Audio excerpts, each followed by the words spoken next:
Hello, everybody, and welcome to part 2 of the September Q&A.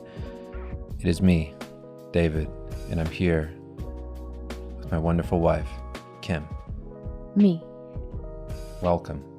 Oh, thanks. Welcome to our home. It's beautiful. It's beautiful in here. I like being in this little corner. Thank you. Okay, we're going to just pick up where we left off, and here we go. Well, hold on. First of all, we had complaints last time from the first video that hasn't been posted yet about how I was too high energy. So because of that, I'm going to drink this. You know, this might look like a Red Bull. It's actually the anti-bull. It does the opposite. It's going to take me down a notch. Yeah, you're too hyped up. That's the problem with having a monotone voice. I know. That's the problem with both of us being a little bit monotone and a little bit sick. Is that we're just too excitable. That's the problem. All right. Okay. This is from Luca R. What's up, Raposas? Longtime stalker, first time talker.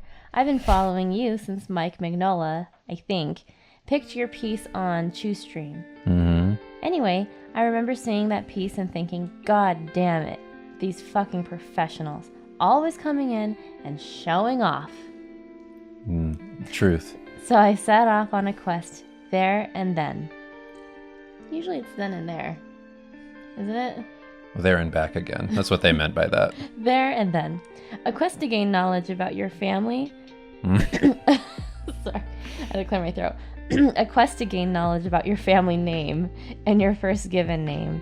Because frankly, I wasn't interested in any of your family members. Anyhow, alas, I found a woman who was in fact an old man dressed as Chuck Norris, but without a hat and beard. Huh? He danced and roundhouse kicked around the fire and chanted your name to the stars. Dave Raposa. Dave Raposa. Yep. As I approached, he told me in a creepy old woman's voice with a Russian accent. Kindly do the voice, Kim. He be of the same age. What? That wasn't a Russian voice. That was it. I lost it. Hold on. Do it, old Asian lady. No. You can't do old Russian lady. Do old Asian lady. Be of the. I'm telling you, go with your gut. You just gotta let me do it. Mm-mm. He be of the same age as you be. There you go. But he be the chosen one. You be not. By the way, if you're wondering, Kim is half Vietnamese and not just Spanish or whatever else that some people sometimes think. Then you're just doing a crazy racist Asian accent, which would be awesome. Yeah, this is my family. This is just reference from my family. I wish it wasn't, though. I wish you were just... I just came up with it. Kim's been in a cave. Then he got naked and wanted me to chant and dance with him while we'd be holding each other's penises. So I left. Yeah. Crying, cursing, creaming. Crying, cursing, and creaming. Mm-hmm. That's the theme of this show. The 3 C's. Mm-hmm. So, to avoid another quest, I'm asking you directly. How does one not get mad thinking about you'll never be as good as the magnificent Mr. Delicious, Dave Raposa, the Master Creamer. Master Creamer. The Creamarian. The Cremorian. Oh, is that what? No, that's what I'm saying. Oh, okay. In other words, how does one not compare to his or her idols too much? Now, to a more serious question that I'd like some help with. Well, should I answer that one first? Yes. Okay. First of all, I appreciate your prose. That's nice. I like the writing. You know. Sorry, I didn't do the Russian accent justice. I could. I just need practice. Well, you interpreted it in your own way. You got to lean into your strengths. I'll practice. So, I'll answer your question. Firstly, I too have been down that path of trying to emulate and just thinking that you need to be like your idols. I've done that a ton of times. I remember having that. I just burped like 4 times. I'm breathing out the burps as I talk. So I remember meeting like Marko Đurđević, and even like he was probably a little more intense about it, but I remember like talking to him about that, being like, oh, I love your work. You know, like I didn't say it like that. I was just like, I really love what you do. Like, how do you do it? Blah, blah, blah. And we were at this party, and it was one of the first times I talked to him. Like now we're really, you know, good friends. But back then, yeah, we were just kind of, I was an art person just starting out, and I met one of my idols, and he was just like, oh, can we not talk about that? Like, can we not talk about art? And I remember like laughing because I was like, that was really funny. Just because I like when people are like funny, rude.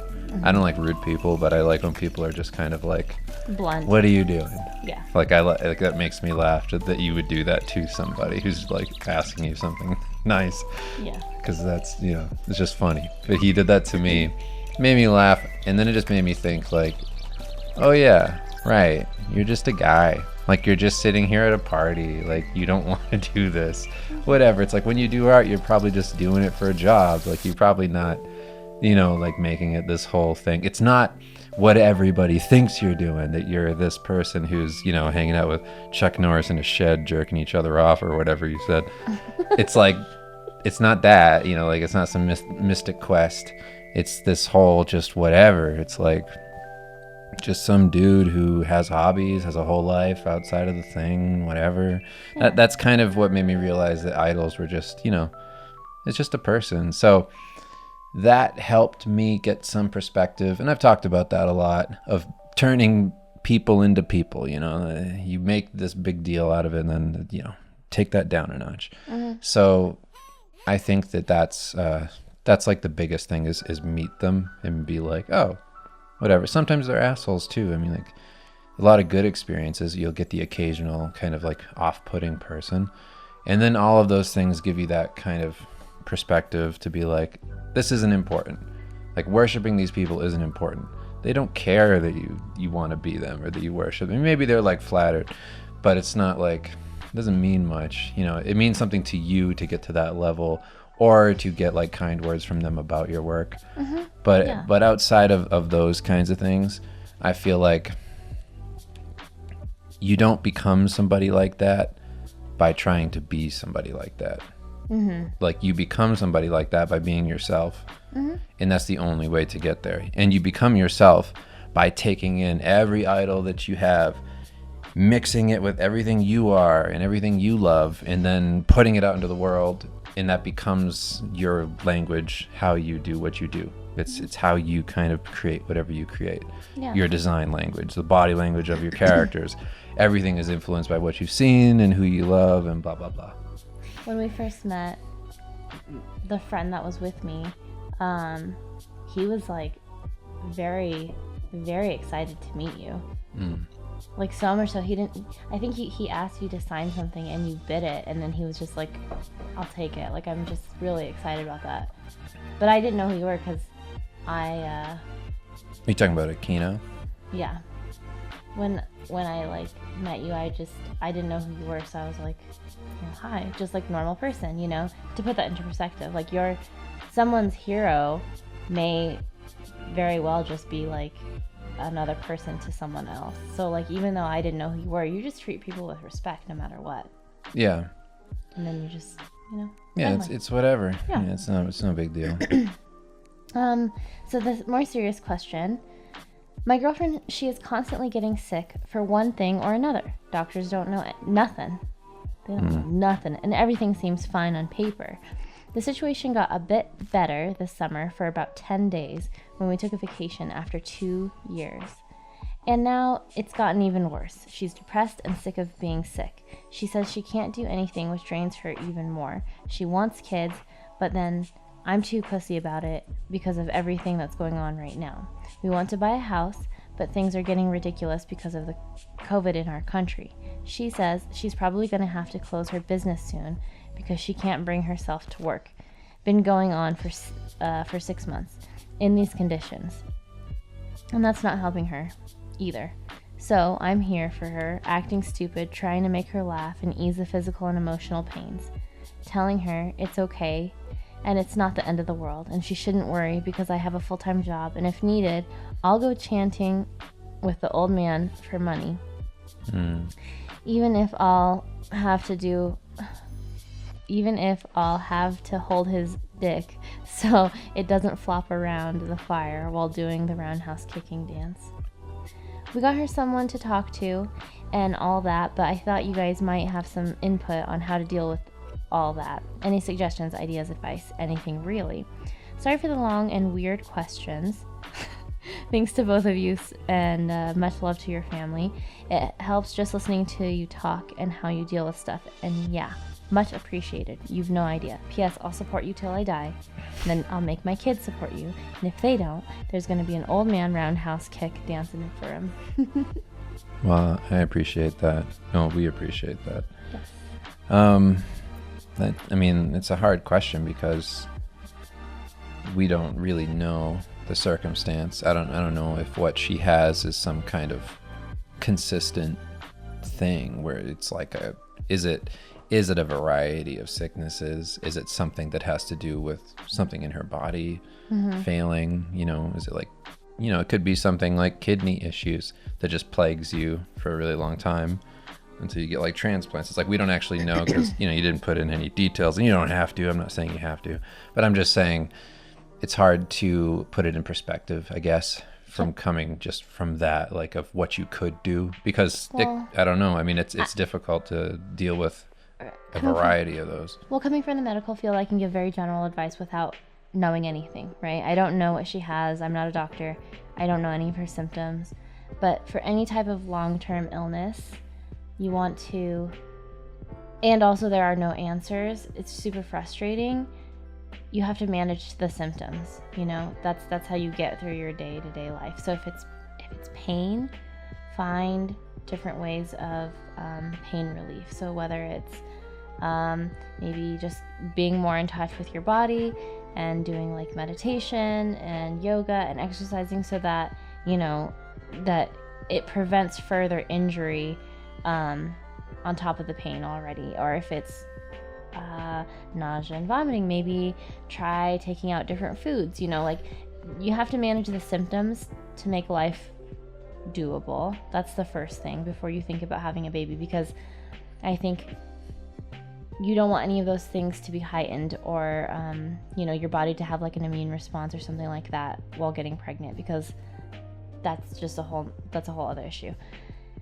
And then maybe get a second, third, fourth opinion, because I would say that even if it's something that's rare, that doesn't mean that it hasn't been discovered yet, and so there is going to be someone out there that will be able to help. It's just you haven't found them yet, unfortunately. Yeah. I mean, the most important thing you can do is be there for them and do what you're saying you're doing, just try and keep things light when it's really dark, and make sure that humor is involved and you're making memories and things. I mean, you said that when you went away that it was the first time that she wasn't feeling bad, but it got worse when they came back. Yeah.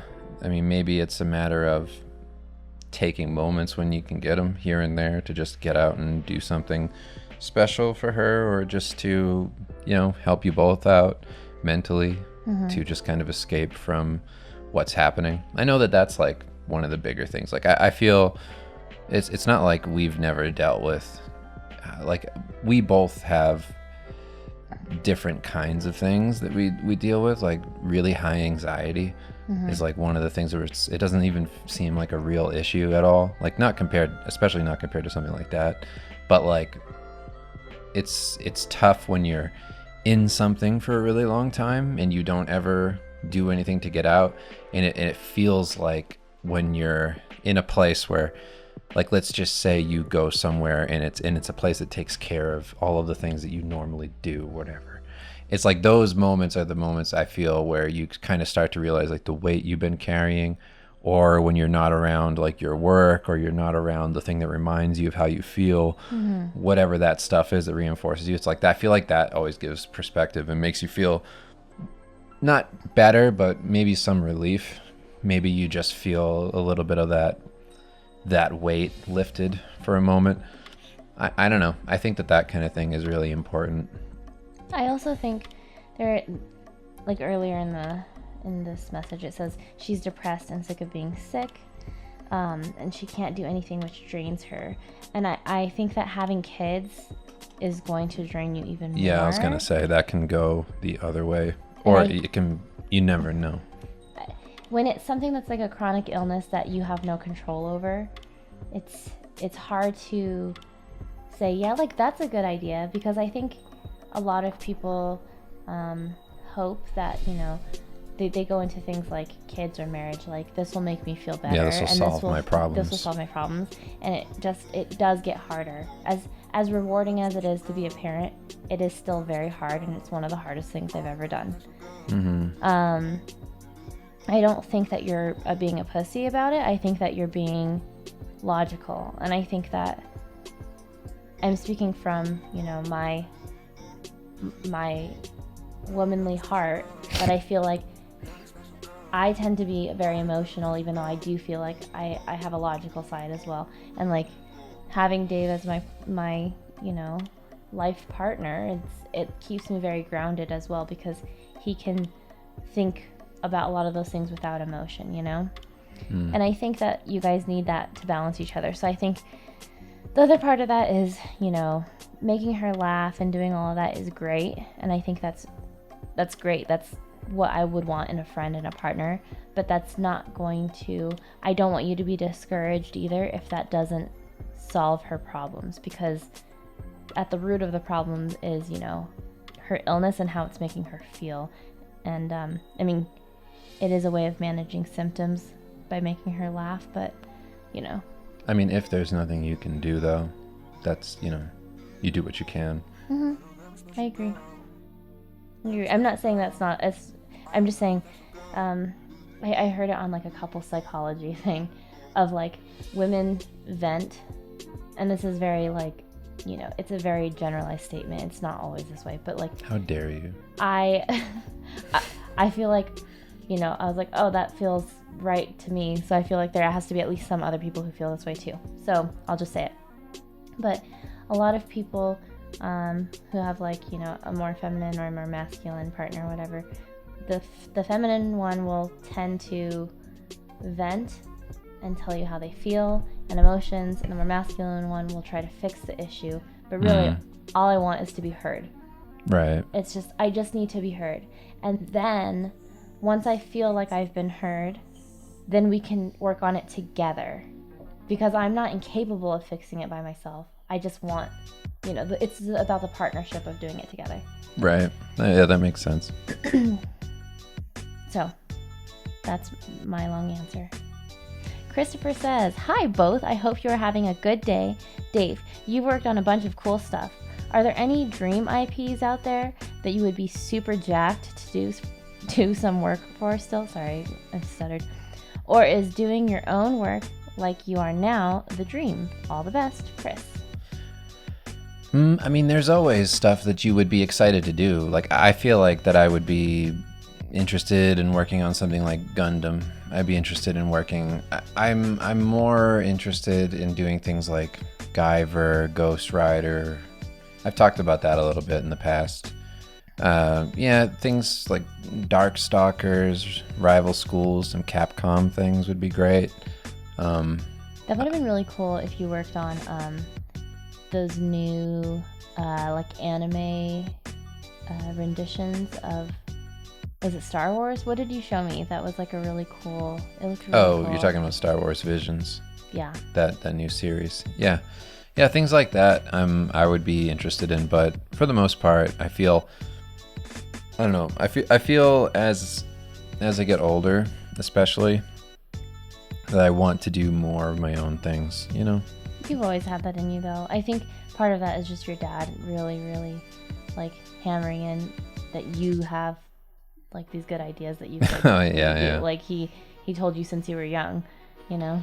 Yeah, I think that it's kind of a thing of, yes, there's all of these things that I would like to work on, but having the Patreon and be what it is, I feel like, eventually this is just going to, I would never stop doing, I use fan art in order to improve and things, so I'm kind of working on those, whatever properties, not officially, but I use those as an easy way to just grow my craft. But I'm definitely going to get back into making specifically, my own things. I mean, that's what I want to use this for, Next question comes from Felix Hinojosa. Hello, Dave and Kim. Hope you're well. Do you have any advice for couples? You guys look very happy together. Love from Mexico. Well, we look very happy. I mean, I feel like we touched on so much of that in the first part of this, so we won't really go into detail, I guess. But I would say advice. I mean, follow most of what we said in the previous thing. But I would say if there's something we didn't talk about, I would say don't feel guilty about holding out for somebody that really is the one for you. I would say that feeling of like it's too late, or like I'll never find anybody, or like I've already been in this for this many years. Yeah, might as well. Yeah. It's like all of those feelings of just the comfort thing of like you're either comfortable in being like fuck this, or you're comfortable in being like is this it? Mm-hmm. It's like that thing. Trust your gut. Which is kind of a mixed thing. If you're afraid of like, being with somebody, that's a whole different issue. But if you're not afraid of that and you're looking and you feel like you never find that person, even though you're trying, it's like, don't feel bad about holding out and just continue. And, okay, this is actually a good thing to go off of that. Do things that you love outwardly. Go and be a part of things. Like COVID's made that hard. But I would say as things open up, if you're into art, if you're into this industry, you want to be a part of it, start going to more things. Go to conventions, go to workshops, be around whatever kinds of environments you can be around that have to do with what you love, so that you can find people that truly share interests with you in some way, or are in the orbit of that and have any kind of relation to that. I feel like that's a really, especially as you get older, that's a really invaluable thing to do, because when are you going to get those chances in regular life if you're doing something like we all want to do, or we all love to do, even if we're not doing it? It's like you need to live in those circles so that you eventually meet more people who are like you. And then through that, hopefully you find somebody. I know so many artists who are married now, who got together through workshops and things, just met each other and developed relationships, friendships over time. And now, years later, still together. And I think that pursuing the thing that you love leads to those kinds of circumstances, because you're just putting yourself in front of opportunities to meet people. And it's very tailored to you and who you are. I think when people see other people doing something that they love, it is very attractive. I think other people find that attractive. Like passion in something is a big deal. Next question comes from Arcturus. Somebody said that you shouldn't try to draw things but lines and shadows. What do you think about the statement? How do you think about things you draw when you draw? I definitely, okay, so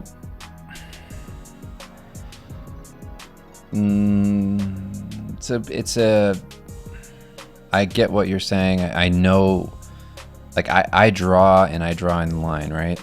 I don't always draw a line and shadow and all that, but I would be lying to you if I were to say that I don't have that in mind.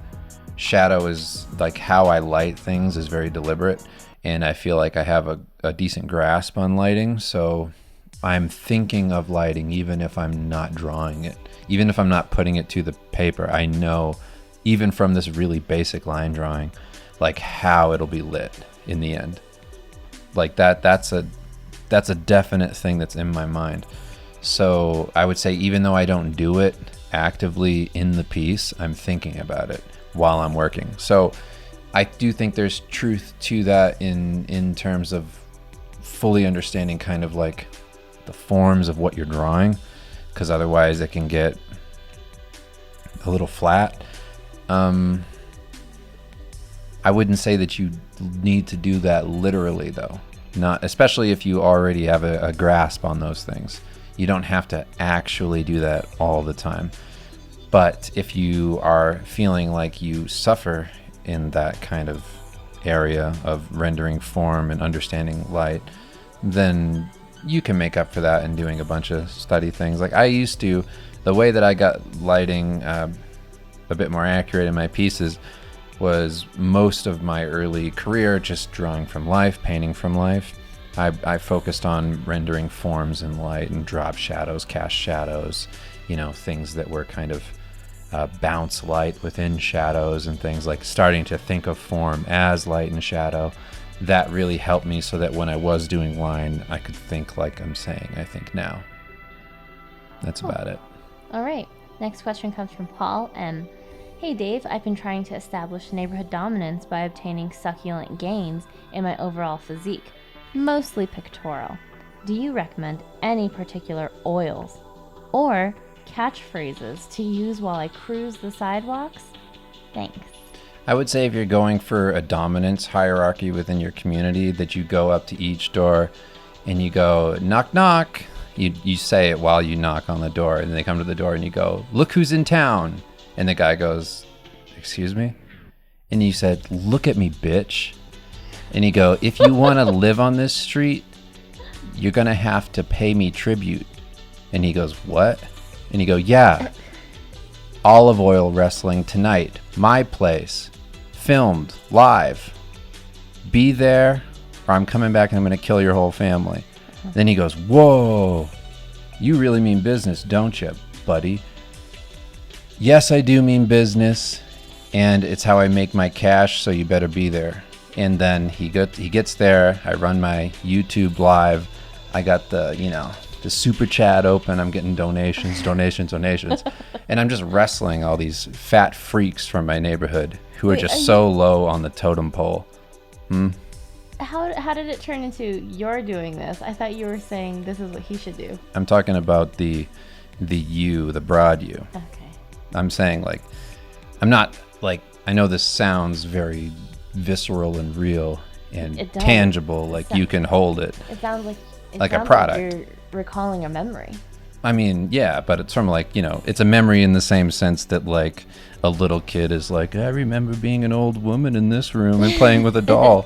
It's not like that kid's actually, the kid's lying. He's a liar. The kid's a liar. Okay. Ghosts, come on. They're not real. So it's not truth.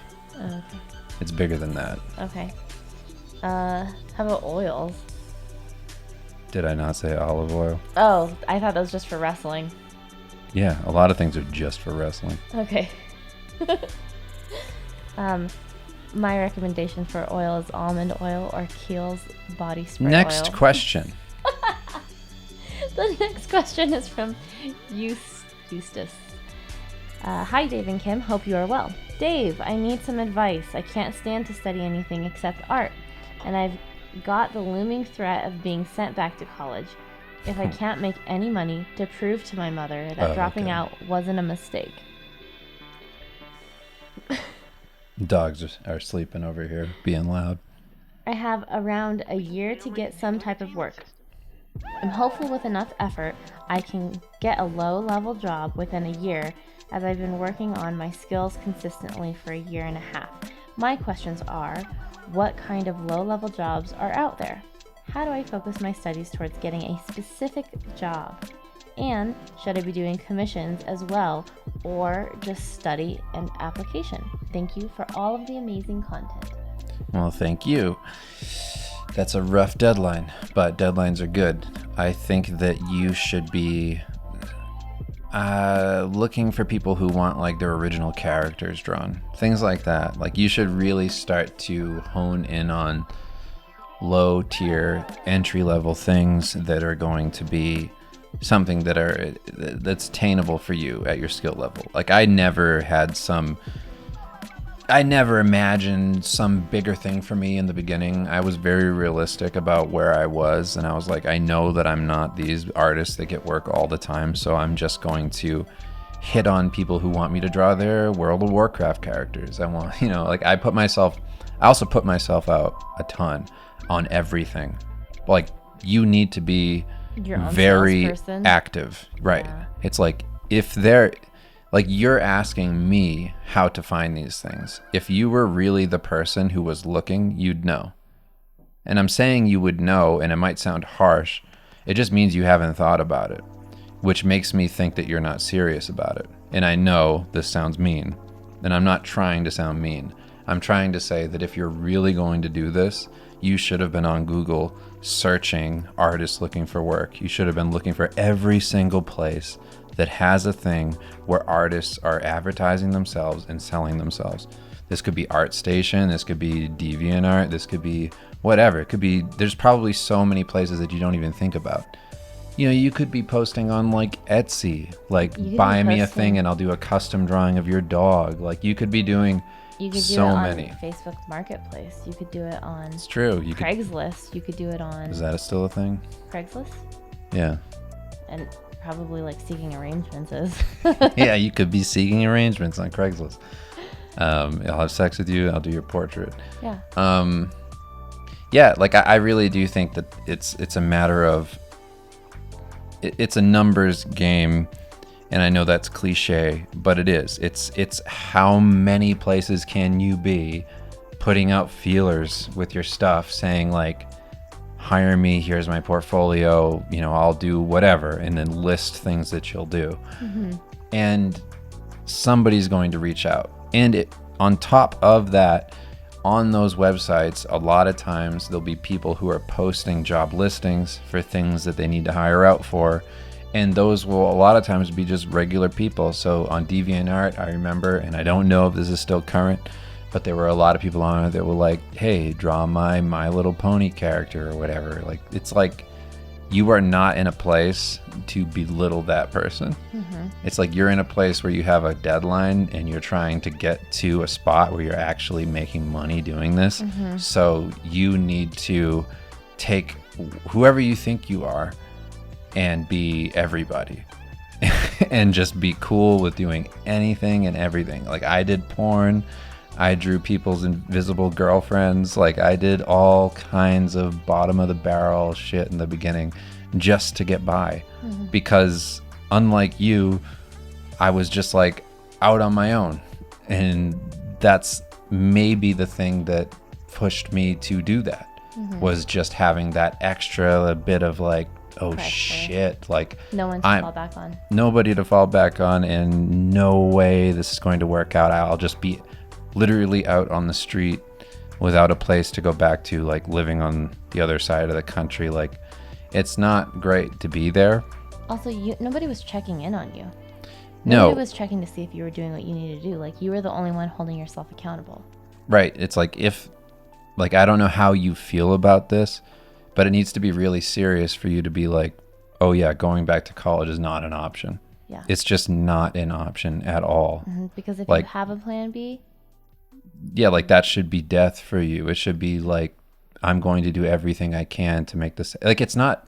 And again, the idea of this isn't like, when I'm saying all this, I'm not saying make a whole bunch of money and do all of these things. I'm saying that you need to kickstart what you're doing. And like at this point, you have to put all your eggs in the basket. Yeah, it's like making a decision. Like it sounds like your mother's asking you, are you serious or not? Yeah. Because if you're not serious yet, then you should go back to school. Yeah. And figure out, what you're going to do. It's like, that's probably realistic.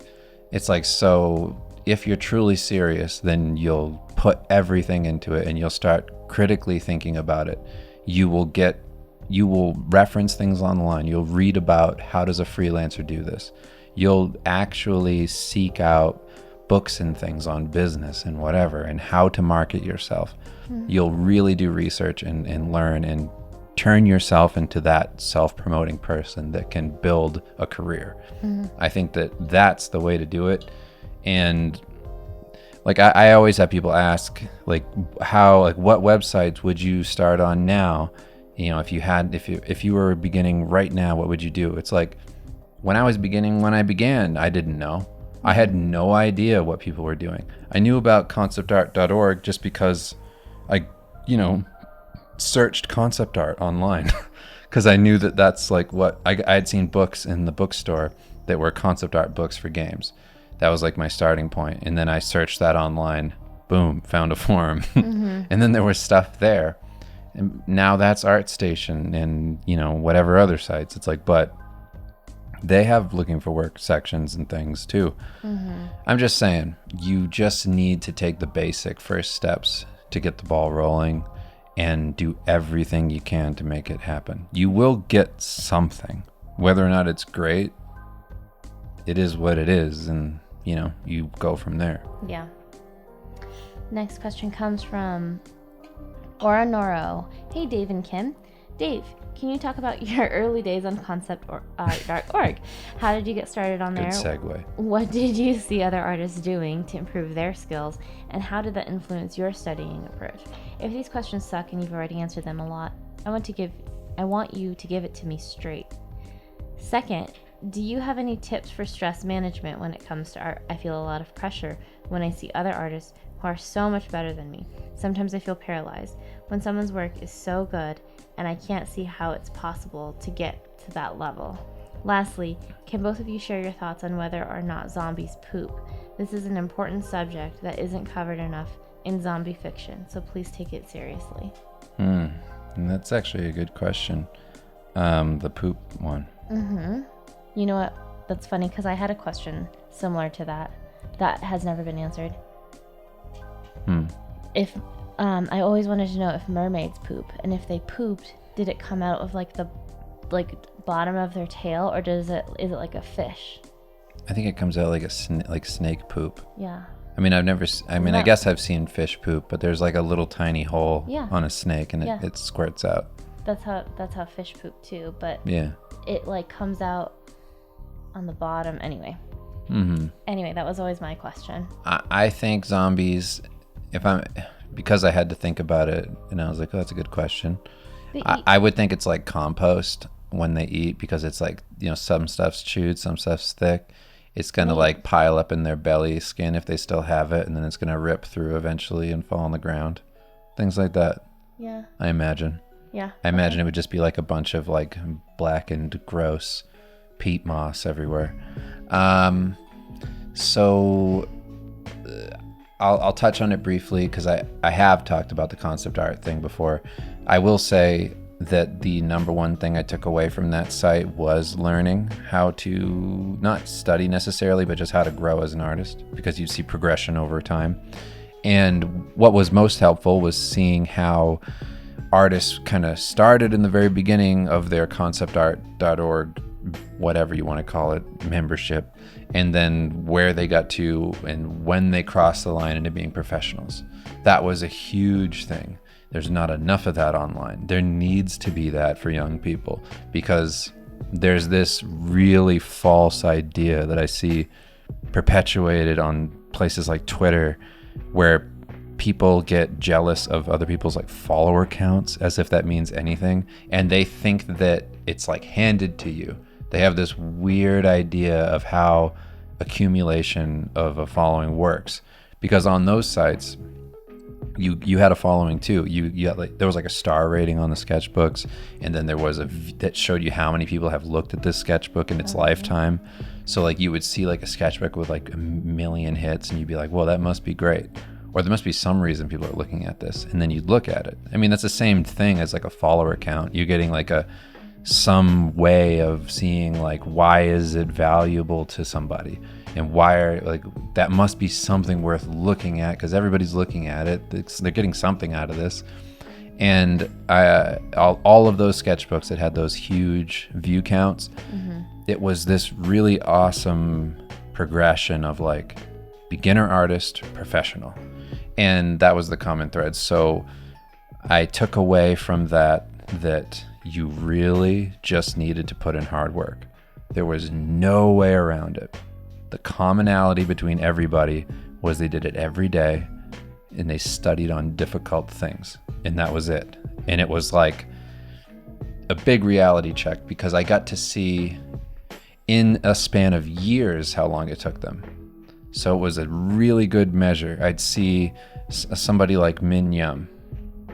I'd see how they started on that site and how many years it took for them to become a pro. And you'd be like, holy shit, every day for 3 years you did this before you were pro? That's crazy. Mm-hmm. And then it's like, how old am I going to be in 3 years? Like, what? Oh my God, I need to do more than this to get to that point, or be smarter about what I'm doing for 2 years to be at that point. So that was nice. It's the same way as like planning a book out on Google Sheets or something like that and getting an actual breakdown of how long does the page take me? Yeah. How long will this book take to be done based on that page rate? And it's like, then I'm like, oh my God, this book's not going to be done for 2 years. Fuck. That's what it was like. It was like that. It was like seeing data on how to become good. So that was the number one takeaway I had from that site. And I don't know if everybody looked at it the same way, but that was my biggest kick in the ass. And it got me really being like, if I don't start taking this seriously, if I did it every other day, it would take me 6 years. Like, no. Like, I have to do it every day, constantly. You know that thing that a lot of people do, like their top 9 of the year or whatever. I think, I mean, and people who are not artists do this as well, but I think that that's like a really good way of artificially creating like check-in points with yourself and like looking back at the progress you've made over even like... Oh, you're talking about like my best posts of the year. Yeah, like this is my top 9 of the year or whatever. Anyway, just looking back at what you've done, because I think you're at a different stage now, obviously, but it is always nice to see growth even where you're at now. Like 15 years later from your starting point, like you can still look back over a year's time of work and say, like, from the beginning of the year to where I'm at now, I still have had growth. And that's really important. And I think that if you make those artificial check-in points with yourself, even if it's something silly like, here's your top 9 posts of 2021, whatever, at least you can look back and be like, wow, that was from the beginning of this year, and then here's now, or like whatever it may be. But like, just create artificial check-in points with yourself so that you can say, like, is there growth? How much growth is it? Is it a minimal amount of growth? Am I stagnant? What should I be doing different? And if you give yourself even like 6 month check-in points, then maybe you can kind of work around like, okay, in 6 months, this is how much I've grown. So I can now say, in 3 years I will be here. Or if you're like, in 6 months I haven't grown, this is what I need to do different in the future. Right. Yeah, it's hard to keep that because it's I don't want to just stay here forever. I know we have a bunch more questions, but I will just say that one of the bigger things about a place like that I'm talking about is that you had a whole community of people that kind of realized what you realized in some sense, whether or not it was literally the same thing that you thought. It was a version of that, and you shared a common mentality about what you're doing. Like, right. It was study driven. It was like a reality check. We kind of all know, what it takes. Not everybody's going to do it, but the people who are doing it, when you got words of encouragement or support from them, and they were like, I remember it being a big deal when people I looked up to commented on my stuff and were like, you're making really good progress. Yeah. Like, keep going. Yeah. And it was like they were looking at themselves and being like, I remember how much this fucking sucks.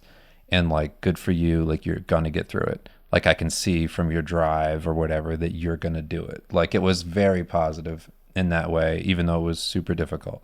Well, so it's hard to get that community. There is a lot of people too, just in general, that put their best foot forward. So you're only seeing some of like the best of their best, rather than like, how long it took them to get there, or like even them messing up and restarting 3 times or whatever it may be, right?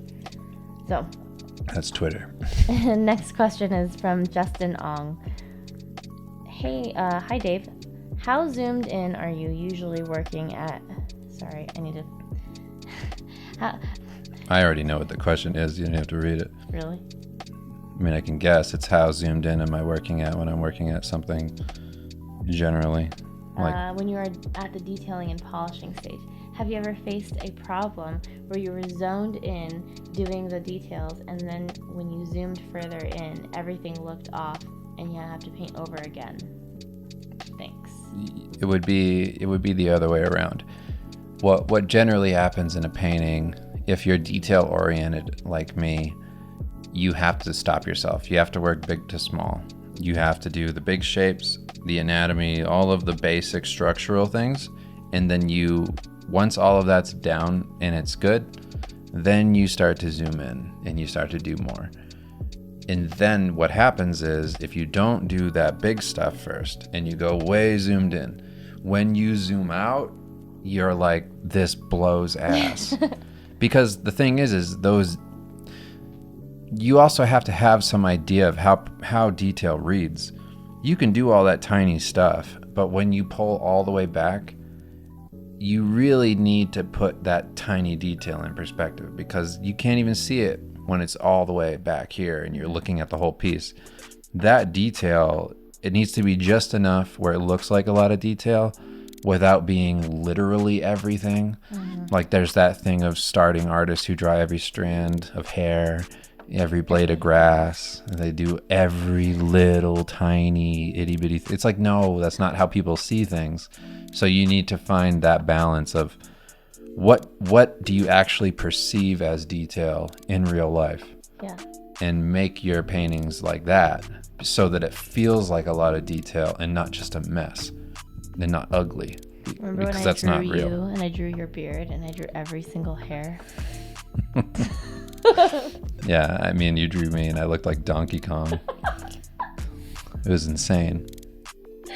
We'll post it on the Discord. Do you even know where it's at? No, I don't. I do know it's in one of like the brown sketchbooks. It was hilarious. Yeah, it was good. I only do it for fun and giggles. Well, yeah, it was funny. That was Donkey Kong. This next question comes from Andre Alessi.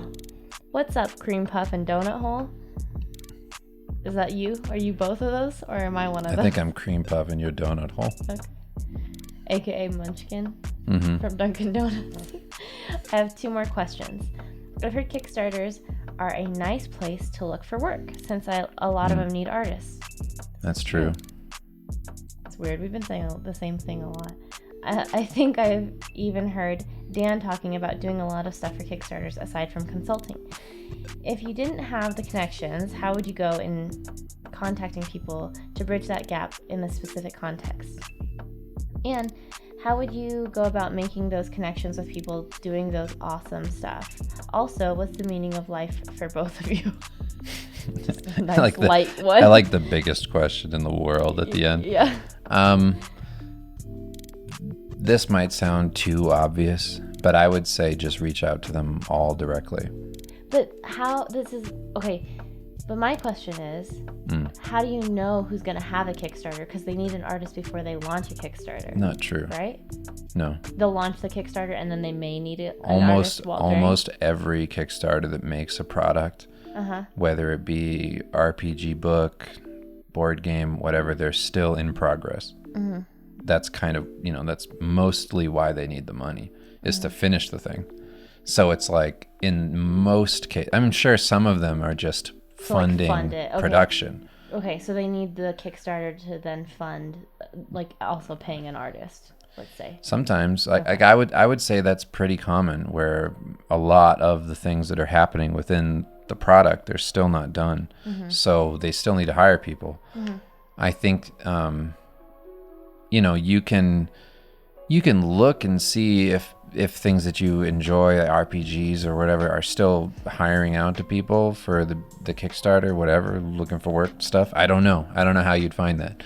But if you're catching something in the middle of its funding, then just reach out and ask. Like there's no harm in reaching out to all of them and just taking a shot. always ask. Just ask. Yeah. Talk about it too. Talk about it often with other people who are in those circles, so that if I heard somebody say like they wanted to do this, and then I heard somebody else say we're looking for someone who wants to do this, I'd be like, oh yeah, I remember someone telling me that they wanted to do that, and then you could be linked up. Always put the seed out there where you're asking for a thing, because that's going to help every time. That I noticed that that's the case with Kickstarters in general. Like, Kickstarter people just talk to each other. So if you work on one of these things, let's say you take a shot at a bunch, only one of them works out. If anybody they know does another Kickstarter project or something, they have a list of people that they'd recommend you work with, just to make their life easier. So that's how Dan's doing it. You mentioned Dan. He's doing that. He just helped with a couple of Kickstarters, and now he, word of mouth, gets out there that he knows how to do Kickstarter stuff, so he just gets suggested. So it's that thing. It's just do a little bit here, hopefully down the road you get passed along. That happens in every job, by the way. It's not limited to Kickstarter. That happens to me constantly. Like, there's no shortage over the past 15 years, like how many people I know who've jumped from studio to studio, done a whole different career in a whole other avenue of art, and it's like, oh, you could do this. And I get offers that way, just over time, people hopping around to different things and hiring you for that. Yeah. But yeah. And meaning of life? The meaning of life is,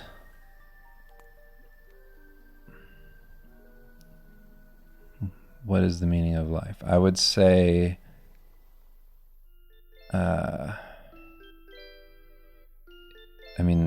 probably, if I had to sum it up, pursue what you love in all facets. So work, life, everything. Just pursue that. And with that pursuit of everything, balance between all of them. That's good. That's a good answer. I was trying to think of an answer. I would say meaning of life is to be gracious as you succeed in life in all capacities, like if succeeding with raising a family and making good humans, to then be in the world and do the same and leaving the world a better place, and but to be gracious while doing it.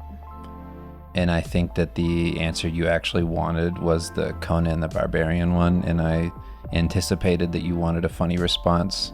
So I thought the funnier thing to do would be to give you a very genuine response. Next question.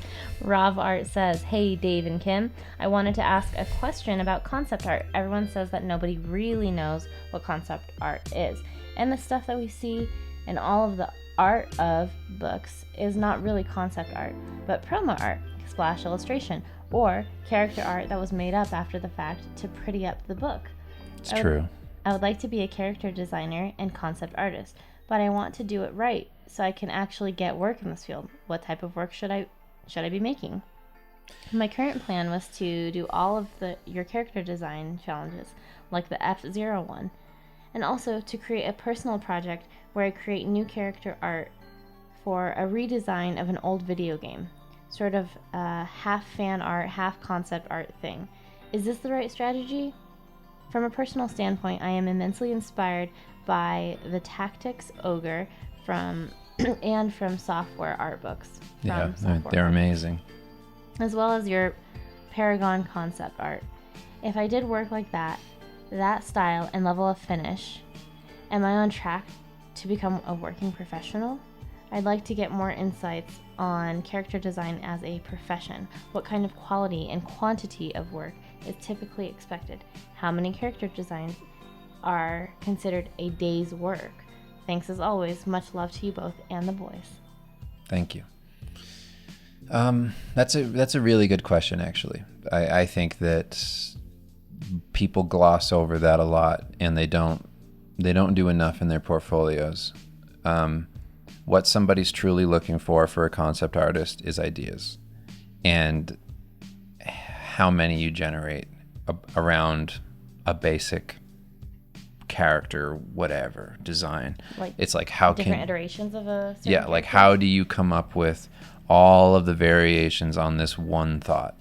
And I think that, like, if I were to tell you my idea of a good portfolio for something like that, it would be the stages that you'd go through if somebody hired you, which is super important.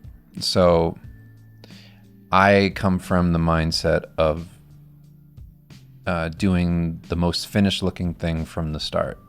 That's what I've always thought. And I don't think that's a bad thing.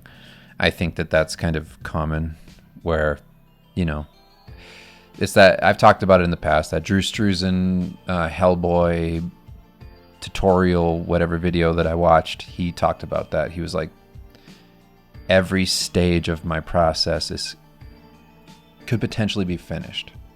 It looks finished at every stage. I agree that that's probably what you should aim for. So I think about that a lot. This should look cool as a sketch. This should look cool as a loose idea. So because you're selling it too. It's not just, oh, here's an idea. It looks like shit, but don't you get it? It's like, that's not enough, I don't think. So it's also not important to create a massive amount of ideas just for the sake of it. If you don't have a good idea, stop. Or or on the other side of that, if you feel like your idea is really good, just try some other stuff. But don't do a million things because you think you need to. Right. If you have 6 great ideas for one concept, do that and be confident. Well, and that's that, you know, thing about black is your only choice. What is it? Orange is the new black is what you're talking about? No, what is the thing? It's about the model, the Ford Yeah. car. He was talking about you can have any color as long as it's black because you want to eliminate choice because people don't purchase things because of indecision. Yeah. Yes, but also if you have more than one great idea, do more than one great idea. I think that if you don't, or like I'll tell people in my work that this is the one that works. I'll say all these other ones I put in there because I kind of thought I could maybe find something, but this is the one that I want to use. I'll highlight the thing that I think works the best, and I won't like fight like crazy for it, but I'll tell them why, and that I know I'll kill this one. This one will be great as far as this character goes, and they can do with that what they want. But what you should do in your portfolio is loose ideas. Do the loose idea stage. Actually show it. Be honest. What that's going to look like if somebody hires you for that. Then do the one where you narrowed it down. Go like, okay, I like this piece of this, whatever. Like, and I mean loose ideas as in, what weapon do they carry? Oh, I'll do a bunch of versions of that. What's their character silhouette? I'll do a bunch of versions of that. What's their outfit? Yeah, what's the helmet they have on? Do a bunch of things. Get weird with it. And then the next one, settle on a couple ideas, right? Do a variety of poses with mixed items of the things you chose, let's say. Silhouettes. And then the next thing is your polished version of that character. Whatever the one you settled on that was the strongest. That one's finished. Show them what your ideas look like. Show them what the next version of that is where you tighten up, and show them what the end product is. That should be your concept art portfolio, because people who are actually hiring you for that job, they want to see how you think, because that's the most important part.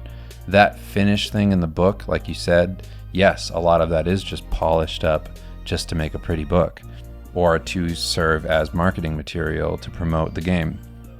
My Paragon thing, that's just literally what I did per concept. That is my like idea phase. I would just do a shot in the dark. Here's 5 characters, 6 characters. I think I did probably 6 or 7 characters a week. That's not a lot.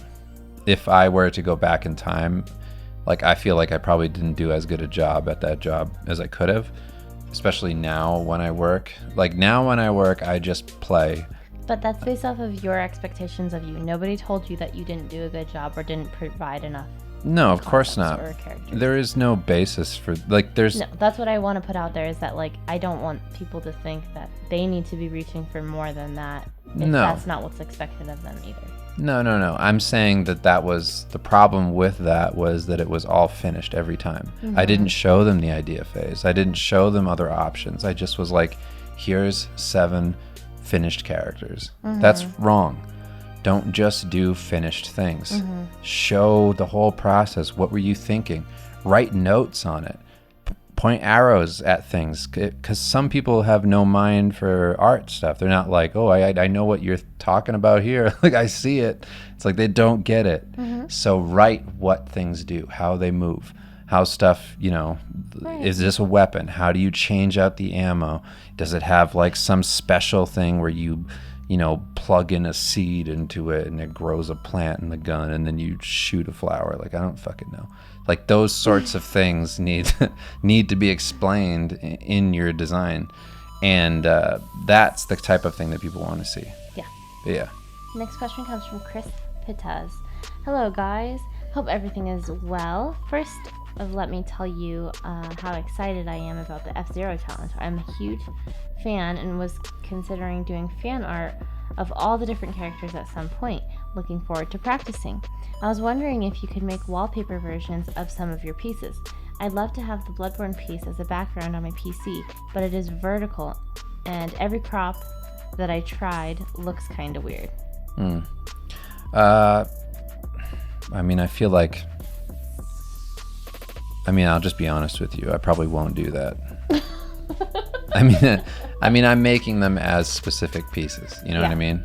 I don't mind if you take it and you make a wallpaper out of it. You just move stuff around and create put it off to the right and put like the Bloodborne title there or something on the left. Like, I don't mind any of that. If you feel like you can come up with something based off of that, it's what you'd want to use, then yes. But unfortunately, if I'm aiming at not only like having the sustainability from Patreon to fund all the paintings, I also want to be able to sell them so that hopefully perpetually they can make money as prints, and then we'll have all of these things that exist that we can sell and have a family, and it's operating business. If there were a thing where like we could make money off of wallpapers, it's like for sure I would start thinking about that. But time is so precious that so much of what I'm thinking about is just how do I do what I love to do, and then also turn it into something that can sustain us. Yes. That's mostly what I'm focused on. Alfred Manzano says, hey Kim and Dave, I have a second question about DPI. Is there ever a time where you go beyond 300 DPI on a piece? If so, how do you know when you need to increase it? Thanks. Every time. I never do a piece in 300 DPI. It's either 450 or 600 or 5. I go 450, 500, 600, depending on what I'm doing. If I know that I'm going to be doing a crazy amount of detail in a piece, I tend to do 600 DPI because I know that a lot of the textures and the brushes that I'm using will read better because it scales. So that's when I use 600 DPI, is on like massive images, which also means that the files are humongous. So yeah, there's sacrifice there. But what I do at the end is I flatten the whole thing, the whole layers and all that in Photoshop. I copy the file. I go to new image, in Photoshop, create a new file, and then it'll automatically have the dimensions set for what you copied. And then I change the DPI on that to 300, and I hit OK, and I paste it there. So now it's the same it's the same like pixel by whatever pixel size, just the DPI has changed. But because the DPI has changed, the actual inches of the print have gone way up. So when you lower it down to 300, the print, like that file might seem kind of small for like a 600 DPI thing. Like if I had left it at 600 DPI, it might print like 10 by 10. If I make it a 300 DPI file, now it's like 20 by 20. inches. So that's kind of what I do to maximize the print and, work within that and get as much detail as possible. What does DPI stand for? Dots per inch. Oh, okay. Lewis Whitworth says, what's the weirdest commission you've ever done or been asked to do? And if you didn't do it, is that person still around? Because I need money. I've talked about the weirdest one. I mean, I even mentioned in the last one, the kangaroo girl was probably the weirder one. And the other weirder one than that, I guess, was... God. It's hard to... I have really weird ones that are current, kind of, that I could never talk about just because I signed contracts. Oh. And, like, they're incredible. Like, the stories I could tell you, they're just so fucking funny that I just can't. The one from this year? So, yes. Yeah. It's amazing. Like, the things I could say that I just can't. Kim knows. Yes. It's incredible. Of course I know. I'm your wife. I know, but you know how Yes. insane it is. Yes. So, I wish I could. I don't know. I've worked for people who had like bands where I remember this one lady had a metal band and she was so anti making a woman sexual on her cover for her album. This is like very beginning of my career, that she like kept having like it was the most revisions I've ever done on a piece. And I remember like repainting her thighs for like the millionth time of her on like, it was this really dumb image. She was like some warrior kneeling, whatever. And like, she was like, the thighs are too thin. You're over sexualizing it. And then she was like, make them bigger. And she was like, I look fat. And I was like, you have problems that exceed beyond my ability to paint. Like I can't conceive how this is affecting you. Yeah, that's funny that she would think that skinniness equals sexualization. Exactly. It's like you can't be skinny. Have people have sex Yeah, too. it's like I don't know. Like it was a wild job. It was like I was painting insecurities and it was just brutal. It was like living in somebody's head. That was one of like, the concept itself wasn't crazy, but the job with the person, the relationship was the insane part. Yeah. That one was a roller coaster. Next question is from Cyrilla. You might have answered this one before, but when looking at your sketches, they seem to be pretty wild, with a lot of lines going everywhere in seemingly random directions at times. It's funny. I feel like I used to feel that way too, but like you'll describe a sketch to me and I'm like, yeah, I can see it. And I have to like, but latest example would be your Char. Yeah, Char Aznable. Aznable. Okay, I was gonna read it as like Asian ableist painting that I did. It's the Asian, Char Aznable. Is that what you said? Yep, Aznable. You got it. He's from the Midwest. He's a Midwest Xeon pilot. Sorry, he's like, well, here I go again. Still can't remember. Okay. Going down to Washington, getting to my Xeon. But I've noticed it in other sketches as well. How do you keep the sketch still legible to yourself? There's obviously a system process involved that I guess is in your head. Mm-hmm. Whenever I try to sketch in a similar way, my lines end up all the same thickness, strength by the end, so it's hard to see the natural flow of whatever I'm sketching. Hope the question makes sense, and as always, thank you for the awesome work you put in for taking the time to answer questions. I think my sketches look that way because I'm in such a rush to get it out of my head. I'm like just... It's like vomiting it onto Yeah, I'm like I'm thinking faster than I'm drawing, and I think it just goes weird. Yeah, like if you ever have a chance to watch Dave draw on a piece of paper rather than digitally, it is as crazy as it looks. Like it comes out as crazy, like it's really fast, and he's just like it looks like hilarious, and it just looks like he's scribbling on a piece of paper, and then I'll come around and I'm like, oh, okay, there's an actual sketch. Yeah, I don't know. It's very animated. I just try to get through that stuff really fast so that my initial idea is down, because maybe it's because my memory sucks so much that like I can't hold on to it long enough. So I'm just trying to get it out, and then I'll refine it after that. I know what everything is there. If I waited like a month and came back to it and hadn't been thinking about it, but I did that sketch, I might not be able to tell what everything was. Which has been the case. I've come back to like old sketches and been like, what was I doing? Like, what was that exactly? Like, I can't remember. Yeah, I mean, that's how your memory works too, because I found lists of like grocery things, and it was like, what was it? It was like milk, steak, Vaseline, or something like that. Or like there was like a note for a story, and you couldn't remember what it was, but it was like 12 dicks, outer space, something. That was like, it was just like a series of phrases, and it made no sense. Right. I'll do like a list of keywords for like a memory. And you're like, I don't remember what that's supposed to be. So I'm just like, I don't know how anyone's supposed to connect the dots if you can't even. Yeah. If you found my notebooks that are full of story ideas, it's very schizophrenic. Like it's very like chopped up weird idea. Like I'll skip whole sentences and like words. And how did this thought lead into this thought, and how is anyone supposed to connect those? Yeah, I need to refine those things pretty quick after. Yeah. So that I know what I'm doing. But yeah. Bog Sloth says, "Hey, South African rap duo Die Antwoord. My art." Why did you make them German? Isn't it? Like the Luftwaffe. How do you say it? Die Antwoord. Yeah, but I thought they said Die Antwoord. Yeah, I don't know. Die Antwoord.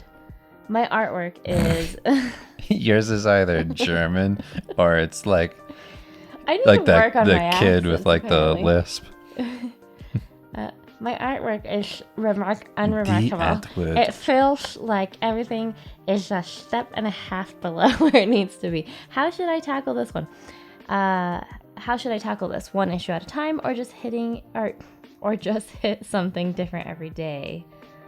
Should I study what feels off in each of my pieces?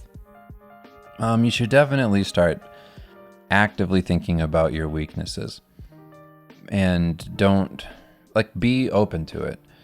If somebody's harsh with you, I always think about this. Like if you put your stuff out there and people confirm the things that you think about your work, like the things that you're negative about, that's a good thing, because it means that you're not just overthinking this. There's probably something to it. Like I remember there's this one comment.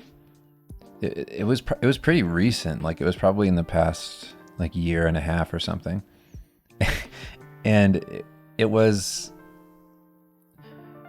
I mean, it was it could go either way. It could have been naive, or it could have been somebody trolling, just to be like funny, like because it's obviously wrong. But they were like commenting on my thing saying like, why does he draw ears like that? And it made me laugh when I read it. I laughed out loud and I was like, that's so funny. I was like, I do suck at drawing ears. And then from that point on, like I've made sure in every piece that I do since then to reference ears. Like I will be like, pull up Google, ears. I have to figure out how every fold works, like everything, because it rang so true to me. Like nobody says that to me. Like I don't get that comment often, but that one comment, it struck a chord, and I was like, God, they're right. Yeah. I was like, that's dead on. And I was like, you're right. Mm-hmm. Like I more often than not end up agreeing with people who have criticism of me, and like, you know, unfortunately fortunately there'll be people on my like Instagram who are like, if you don't like it, you don't have to look at it, to them. And I'm like, guys, back off. Like I like bullies. Like I'm fine. Like, and they're not even bullying. They're just being honest. Yeah. And even if it's harsh, it's like, who cares? Well, I'd rather have somebody be real with me. Right. So those things are very valuable. And you have to do that. If people aren't looking at your stuff, you have to do that to yourself. You have to be kind of aggressive about like, honestly, if I'm honestly looking at this, what do I see that's broken? Let's make a list. What are the things I'm bad at? What's the worst thing? Not like, yeah, everybody could improve everything all the time. But what are the things that are like the sore thumb where the feet just fucking blow? Mm-hmm. I cannot draw hands. Like, yeah. Those are the things you need to study, because that's the harshest part of it. And once you start to kind of hit the heaviest thing, then that's kind of going to elevate the rest. You'll notice it right away, I swear. Like getting down gestures with proper hands and feet and things, it's like that's going to elevate you a lot. So there certainly is like a hierarchy to what you work on. And it comes down to you just being honest with yourself, looking at your work and being like, where do I suffer the most?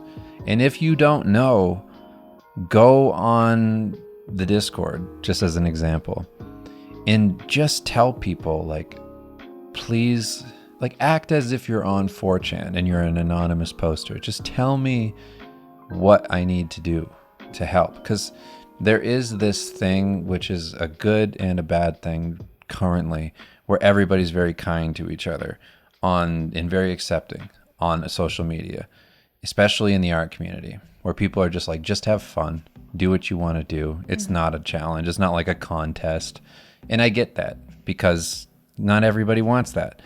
But if you do want that and you're looking to improve, ask for it and create friends in that universe that you trust and be like, just beat the shit out of this, please. Like, just please be harsh because I need help. Yeah.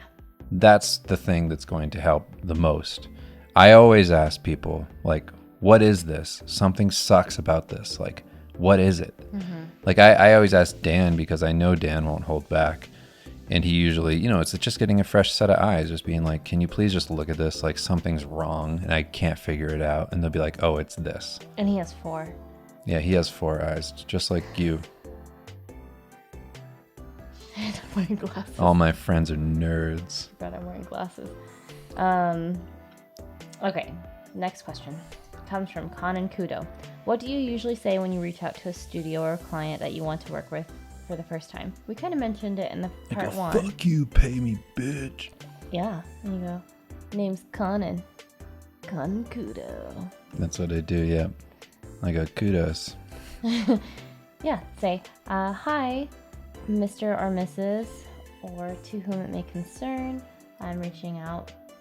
My name is so-and-so, and I'm reaching out because... I'm the best in the biz. Lay Best it in the on me. West. What you got?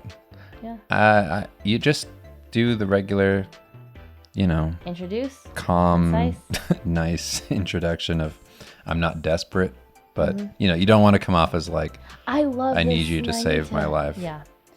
This is who I am. I want to work on this.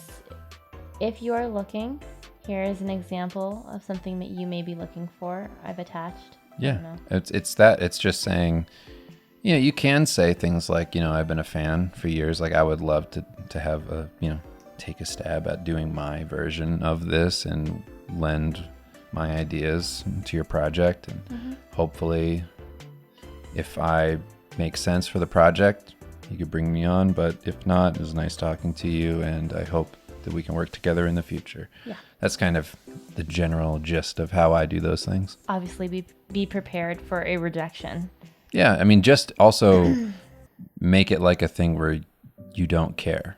Just be like, you know, I'm just asking. Yeah. Not like... Don't say that. No, I'm saying the vibe of it should be, you're just looking and inquiring. I don't care. I'm just asking. If you do, people can smell the desperation, though. It's a problem. Wouldn't that be funny, though, if you said that? Yeah, but you actually can't do that. Like, it's a bad call to be like, save my life. Yeah, no. You don't want to make the person feel bad for not hiring you. That's the sprinklers. Oh. You don't want to make the person feel bad for not hiring you, is what I'm saying. Yes. Next question comes from Colorblind Draws. Dave, what you think is the accent you can replicate best, and why is it the Bostonian? Because it's where I'm from. Yeah. Also, I feel like we've talked about accents, and I don't really think you can do any accents. You've never really tried. I'd We've have been together to. for 8 years, and you've never really tried. I don't want to do anything I'm not good at. Also, which is that I guess that's what makes you and me different, huh? Also, which one Well, you is... are good at that accent. Not the Russian one. Well, yeah. Look where that gets you. Also, which one is more menacing, Bostonian or Russian? This question goes for Kim as well. Russian's Russian. more like Russian's more intimidating in like a It's a little bit more... authoritative sense. Really? So to me, I think it's more mysterious because it can be very flat. Where like the Boston accent is way more aggressive. And to me, I don't read aggressive language as like aggression necessarily. It's not... Boston, I would expect to get beat up more from somebody with a thick, Southie, like Boston accent than I would from a Russian person. Yeah, but I think there's something that's more menacing about a Russian accent because menacing in like a cartoony way, though, like, but not. Maybe it's also because it's more unknown. It's not as common as like being heard here, you know. I guess like Russian is menacing in the way that it's like a Bond villain or something like that, where like it's like classically that like they're so often the villain in things that it has that undertone, you know. To it's like that's the vibe. It's just played that way in culture. Can you do your Russian accent now?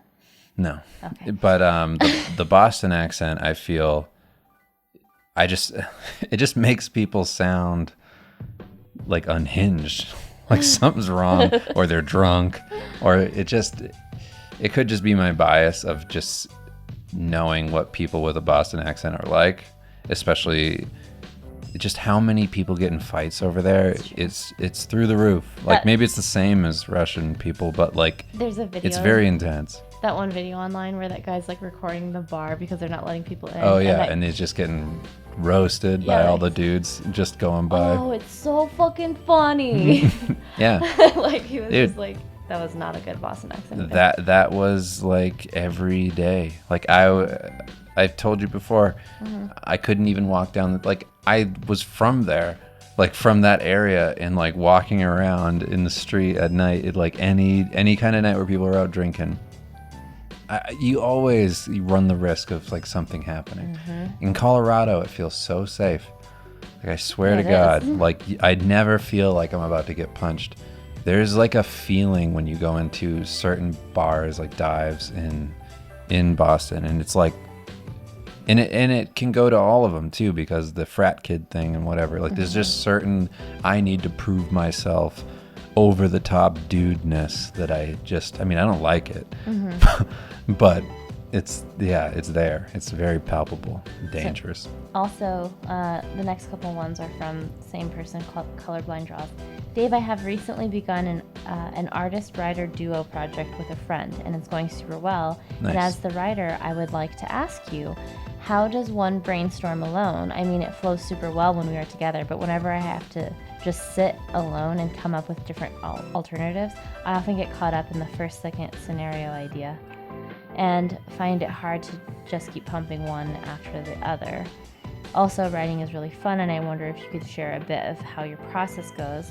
It's different for everyone, and I especially want to know if you ever compared your writing process to your drawing/painting process.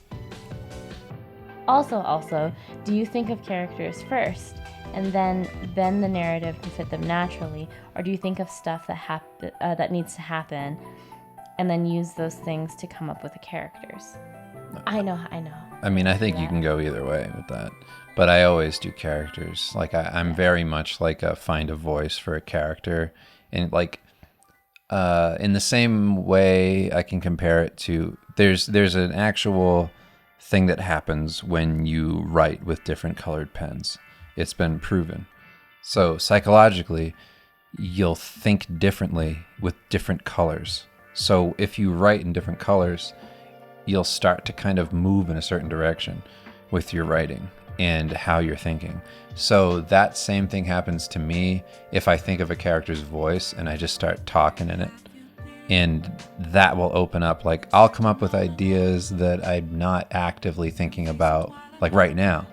I need to talk like somebody and get into the character of them in order to really find something funny or like interesting about them in their world and whatever. And it helps so much to have somebody to bounce that off of. Like, I mean, I've done that with you, where I just become like, you know, one of our, like Steve Lichman has the 2 hit characters that are like our funnest characters to write for, just because it's so open-ended.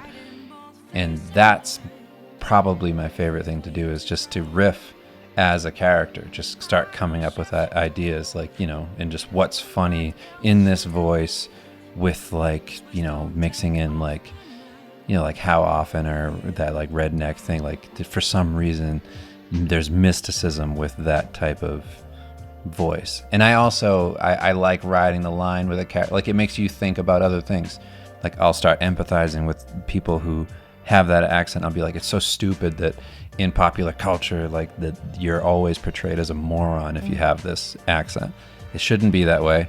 It should be, you should subvert that and have them be like the most elegant, like cultured person. So like that's what we do in Steve. Like the character Dale, he has like a dumb kind of sidekick, but he himself is so worldly and like understands so much about not only his own universe, but like parallel, and he's seen like all these things, and it's almost like his well of knowledge is never ending, and he'll surprise you with whatever. And just thinking like that in that accent, but still keeping the mannerisms, and just being like, well, fuck you, what?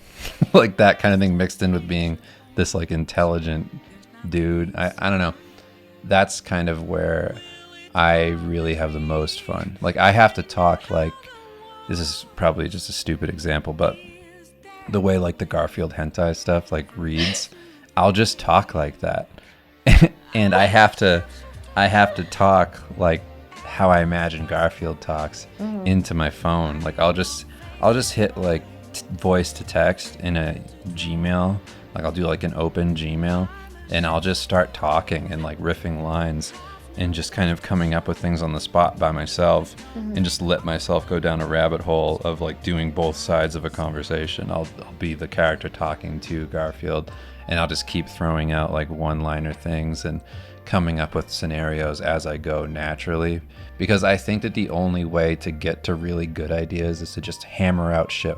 Like shitty ideas need to come out one after the other. You need to get past all of those. The faster you can get through that, the faster you'll just compile all of these things that you've started, all these threads of things through the bad ideas that have been coming up as you go. You'll eventually get to something that makes sense and be like, oh, I can start to like plug this in here. I had this idea when I was just riffing on that. I can start to kind of make that work, and like, oh, what if this character was here doing this, and blah, blah, blah, blah.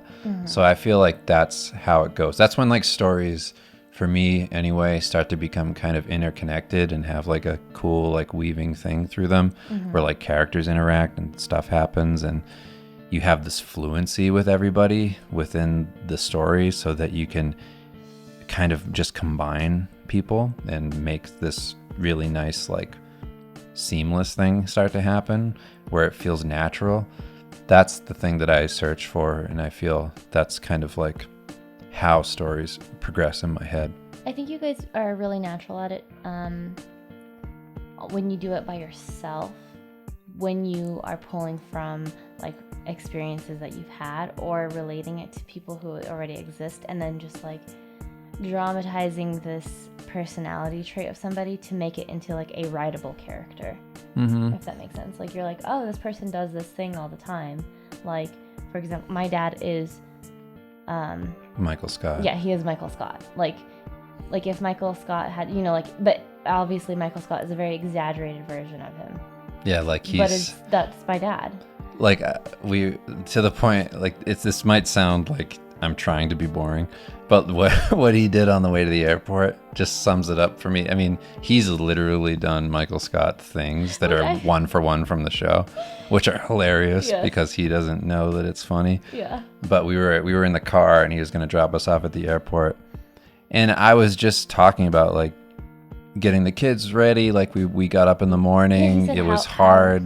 How was your morning? Right. And it was like, young kids. You know, we had to drive 45 minutes, and now we're going to get on a plane for 4 hours. Yeah. And I said, all things considered, you know, it's not too bad, you know, with everything we had to do and get here on time.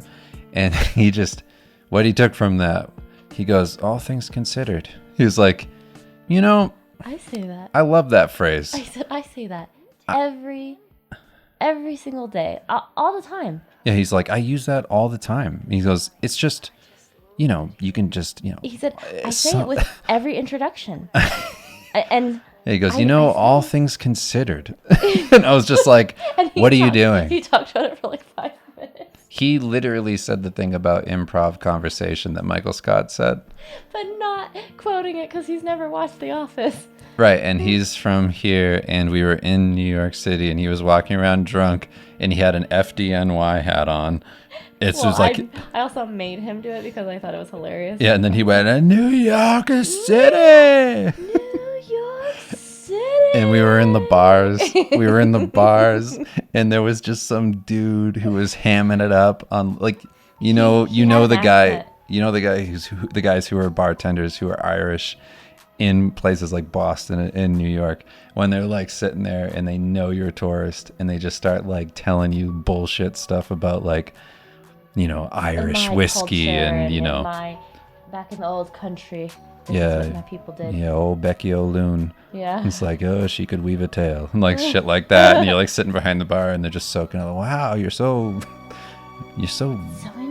Mysterious. Like, tell me more. Then turning to me and going, Kimmy, did you hear that? Yeah, and so he's just I heard it. Bullshitting. And it's so obvious. And then he goes, he like literally says, like, if you go to Times Square and you hit up this bar at Times Square, which is like fucking Eminem's store. No, he's like, if you go there, tell him, O'Leary sent you. Yeah. And he'll hook you up. And he would like go over there and your dad sits down and he goes, O'Leary sent us. And that guy behind the bar, he goes, oh yeah, did he? Just like, fuck this. Yeah. That made me laugh so hard. I was like, these guys... Like, I hope he was just fucking with this guy. He's like, I'm going to send you this dude. Yeah, this is just like a small taste of it. But yeah. Oh, it was so funny. These are the things that you guys pull from. The resentment that guy had for your dad saying, Mickey O'Leary sent me. He was weaving us a fine old tale about, what it was like in the motherland and all this shit. And I'm just like, fuck. Yeah. He's like, telling us about the Moors, the howling of the Moors. I'm just like, this guy wasn't going to do any of that. He was just like, well, I don't have any stories to tell you. The bar's really busy. Yeah. He goes, see you later. What do you want? A Guinness? Of course you do. No, what was the other thing? I'm going to put coins on your eyes after I beat the fuck out of you. He did the thing of, what did he do? It was in New York. Oh, you always have to meet us at Grand Central Station. And I'm like, no, because that would be like the opposite direction of where we're going. Yeah. Well, it's just a good meetup point. And I'm like, I will give you I'll give you an intersection. Meet me at the intersection because it's where we're going. Grand Central is the hub. Yeah, no. I will put it this way. He's the dude that in every single photo of him on his trip to Hawaii, he did this. Even though he's never done that in his whole life. He was just it was also his first trip to Hawaii. He was just like, I'm doing this. Like, it's not like it's... Like, I'm not making fun of him in the way that I'm like I'm making fun of it in the sense that it's like the epitome of boring guy. Like, it's just like straight down the middle, like, Yeah. Like, it's the white guy that everything makes fun of. It's the dad shorts with the shirt tucked into the underwear. Yeah, with the, the clip for your phone. Yes. Same person, by the way. Do you have any good horror creature design references to recommend? It can be movies, mangas, artists, anything, just not aliens. I reference Zoonoids from Guyver.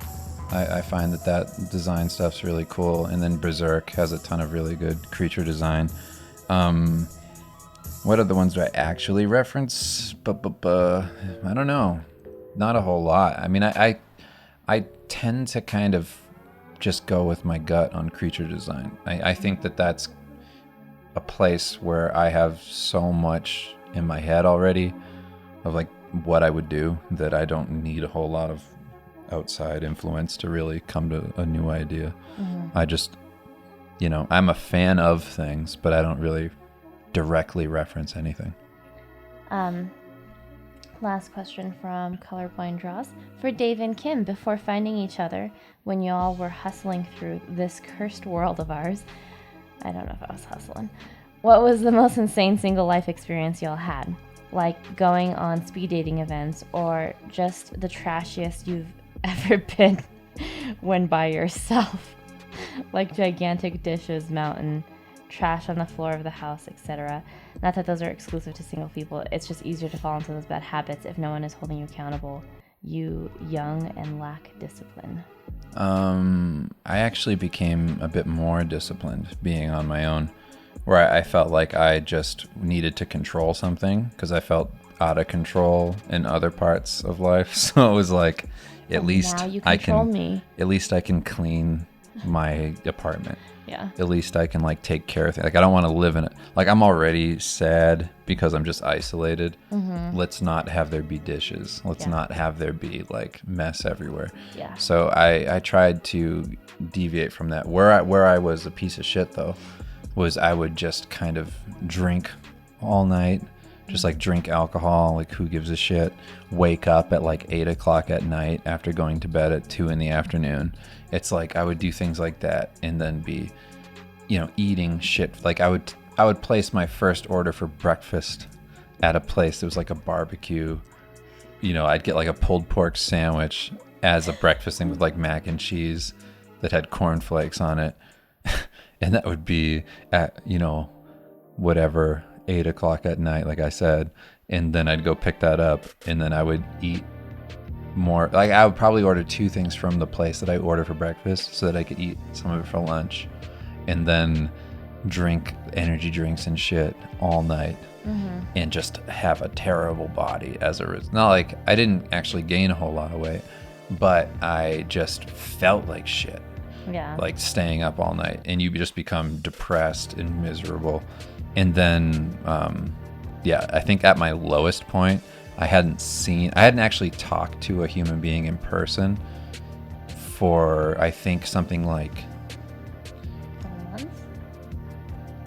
7 months? Like 6 months.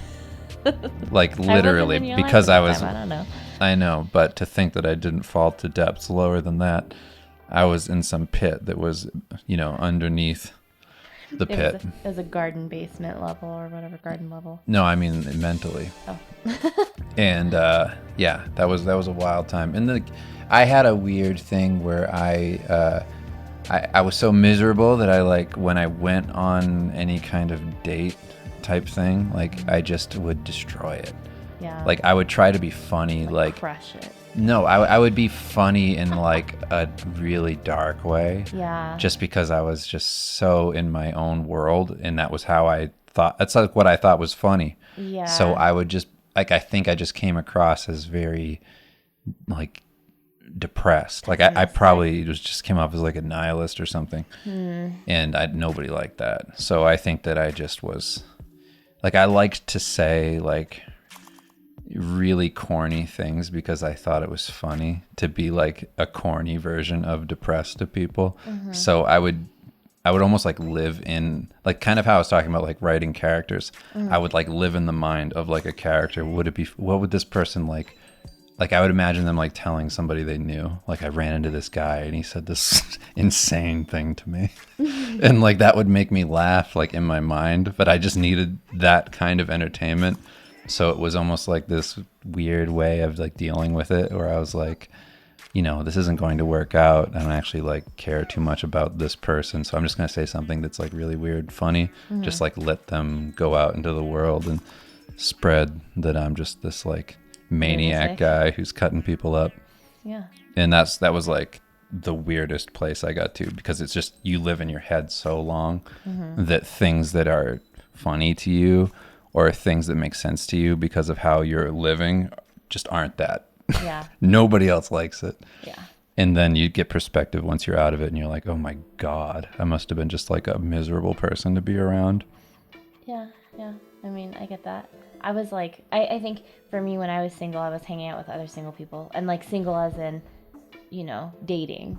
Right. Too. Like if that were, because I wasn't, boyfriend or girlfriend or whatever, or if I wasn't married. So that everything that is before you, I'm considering single life, right? Right. Because I've only had like a couple serious relationships anyway. It's not like I never really got into like the dating scene because first off, we met before Tinder was even a thing. So it's not like that was widely available. It's true. And then I was still really young as far as like I was 23. So like still going to school and working full time. So I think for me, the saddest point was like, I've told you this and I may have mentioned it on like something else before, but just being so depressed and realizing like, wow,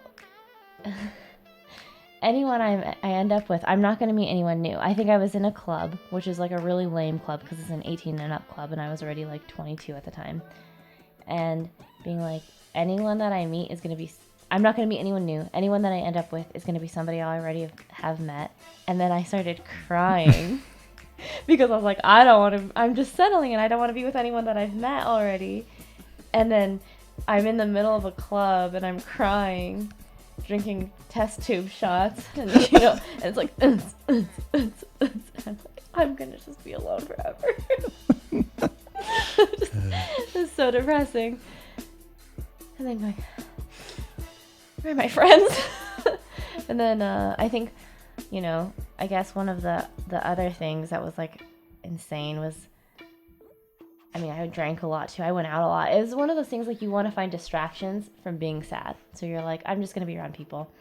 But like dating somebody who like, putting yourself in a situation where you're dating somebody, which is me, putting myself in a situation where I was dating somebody who like constantly lied to me, was abusive, was like all these things, threw off a dress that I had just bought that was $200 off of a balcony, like, like was trying to be manipulative. And it was so funny because it was so textbook manipulative, like, you have to be with me because XYZ, right? Mm-hmm. And then I'd be like, what?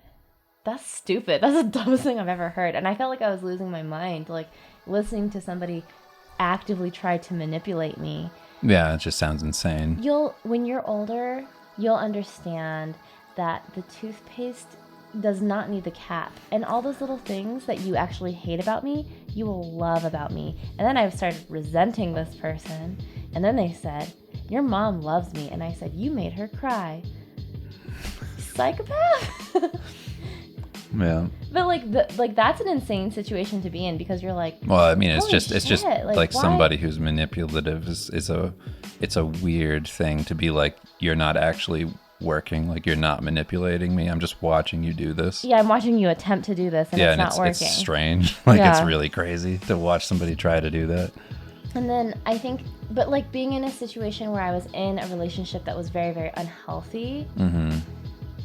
I think that was like also a very insane time because you're like, I'm back to square one and it's going to have to be somebody that I already have met. Yeah. And I'm like, but not I don't like know. this. Yeah, not like this, Mm-hmm. And so it's just like, I had actually given like a second after I finished, I was like, oh, actually there was a darker place. Yeah. And I remembered it. I was like, 4th oh, of okay. July? No. Oh. Yes, that was darker. That's too serious. Because I smoked cigars and then I pounded like a whole bottle of Maker's Mark. By yourself. And then I blacked out and I woke up with some old lady going like, are you okay? And I was like, what? And there were just fireworks going up. And I was like, what the fuck is going on? And then I like wandered away into the street. And you called Brad. Yeah, I called Brad Rigney because he was the only person I knew who had dealt with like AA stuff and all that. And I wasn't an alcoholic. I just needed somebody to help me out. I was like, I'm like, I drank so much. I was like, I feel horrible. I was like, can you help me? I was like, I feel like I'm at like my lowest right now. And he was really nice. But okay, so I used to tell people that I knew, like if Dan was coming up and like this is for instance on Valentine's Day, we were both just kind of like in our depressive places. I'm like, we're gonna hang out on Valentine's Day. We're gonna get drunk together. Is that when you guys did that? And we did the thing where like I told my friends like, Dan and I are gonna go to Long Island for the weekend, and they'd be like, all right, whatever. And then it'd go to the bar, and then my friends would show up, and they'd be like, I thought you going to Long Island? And then just hold up Long Island iced teas. I'm there, bitch. And then drinking 10 of them. And then Dan and I were going one for one. Long Island. Like the joke itself is that you're drinking Long Island iced teas. Like you're two dudes alone drinking these drinks. The best part of that is that like... And we drank 10 of them that night. Oh, and Dan's alcohol tolerance is way lower than yours. Well, that's how you know he's a good friend. He was just doing it for me. Mm-hmm. And then we walked out of the bar, and Dan collapsed in the middle of the street. And I couldn't stop laughing. Slipped on black ice. And cars were having to go around him. But it just made me laugh so hard that he was just still. Like nothing happened. He just fell over. And I was like, he's dead. I was like, but I was so drunk that it was like hilarious. And I remember just thinking that. And then Dan and I walked back, and we were just in the room in my apartment, just laughing at his ankle because it was swelling. We were just dying laughing about going to Long Island and getting just destroyed. And then Dan couldn't walk for like weeks. That's funny. Brutal. In the same vein, I didn't take care of myself when I was really sick because like I didn't eat enough. I definitely like lost way too much weight, but not purposefully. I was just like always trying to distract myself to not think about being sad, being lonely. So I was just always like, oh, okay, well, I'll pick up an extra shift. Oh, I'll stay later at work. I'll whatever, right? Oh, my friends want to meet up. They're gonna go work out. And it was like, by the time we met, I was like less than 100 pounds, and I hadn't been that since I was like 16. Yeah. I am short, but like it was like unhealthy, and not even like purposefully doing it, not like trying to, just not in that happy phase where you're just eating all the time. I fixed that. and then I think my drunk story, I've told you this too. I don't even remember getting home one night, and I woke up and then there was like a nice little vomit spot, and I was like, my friends really do care about me. Dangerous. I'm gonna stop doing this. Yeah. Stop being so sad and trying to drink it away. Anyway, Toto Row says, hey, I started getting into 3D and really liking it. Also got my first job in games doing 3D stuff. Congratulations. Yeah. You talked about how you changed your style to come closer to what it is that you like to do, but did it ever feel like you were giving up on something? Hope my question makes sense. Thanks. No, I always thought of it as a addition to what I already did. I always thought like, I can come back to the thing that I did before. I've never felt like I was pigeonholed in any one spot. I feel like that's really easy to do. I think it's, more common than the opposite. Like I feel that most people just find the thing that they do and then stay in it. Mm-hmm. I'm just bored easy, so I don't care, and I'll try something new whenever, because I just want to. I want to be a part of everything that I enjoy. That's generally kind of how I think about it. So it's like, why not give a shot at some other style? So I never lament the other thing that I left behind because I pursued the thing I wanted to do. It's always a new, exciting thing, and I'm very happy to do that. And I always know that I mean, like, it's the obvious thing of learning to ride a bike. It's like, like you just don't forget how to do that thing that you did for years. It doesn't just go away. Mm-hmm. You might get worse at it, but it doesn't mean you forget it all. Right. So it's more of like adding to it. It's not really a problem. Leslie Edwards says, are you paying attention to the AI stuff that is coming down the line? What are your thoughts on it? And do you plan on incorporating it into your workflow? Some character designs people have used with generators look pretty damn good, even if it's just a base to work from. I imagine this will change the industry in a big way down the line. Also, will you smoke weed with your kids on stream when they're old enough? Okay, thanks, bye. I mean, I don't smoke weed right now, so probably not, unless I start. I mean, I don't think I would smoke. I would do edibles before I smoked. Yeah. I just have a problem with smells. I get sick so fast from smells. Yeah. Yeah. No, I won't do that.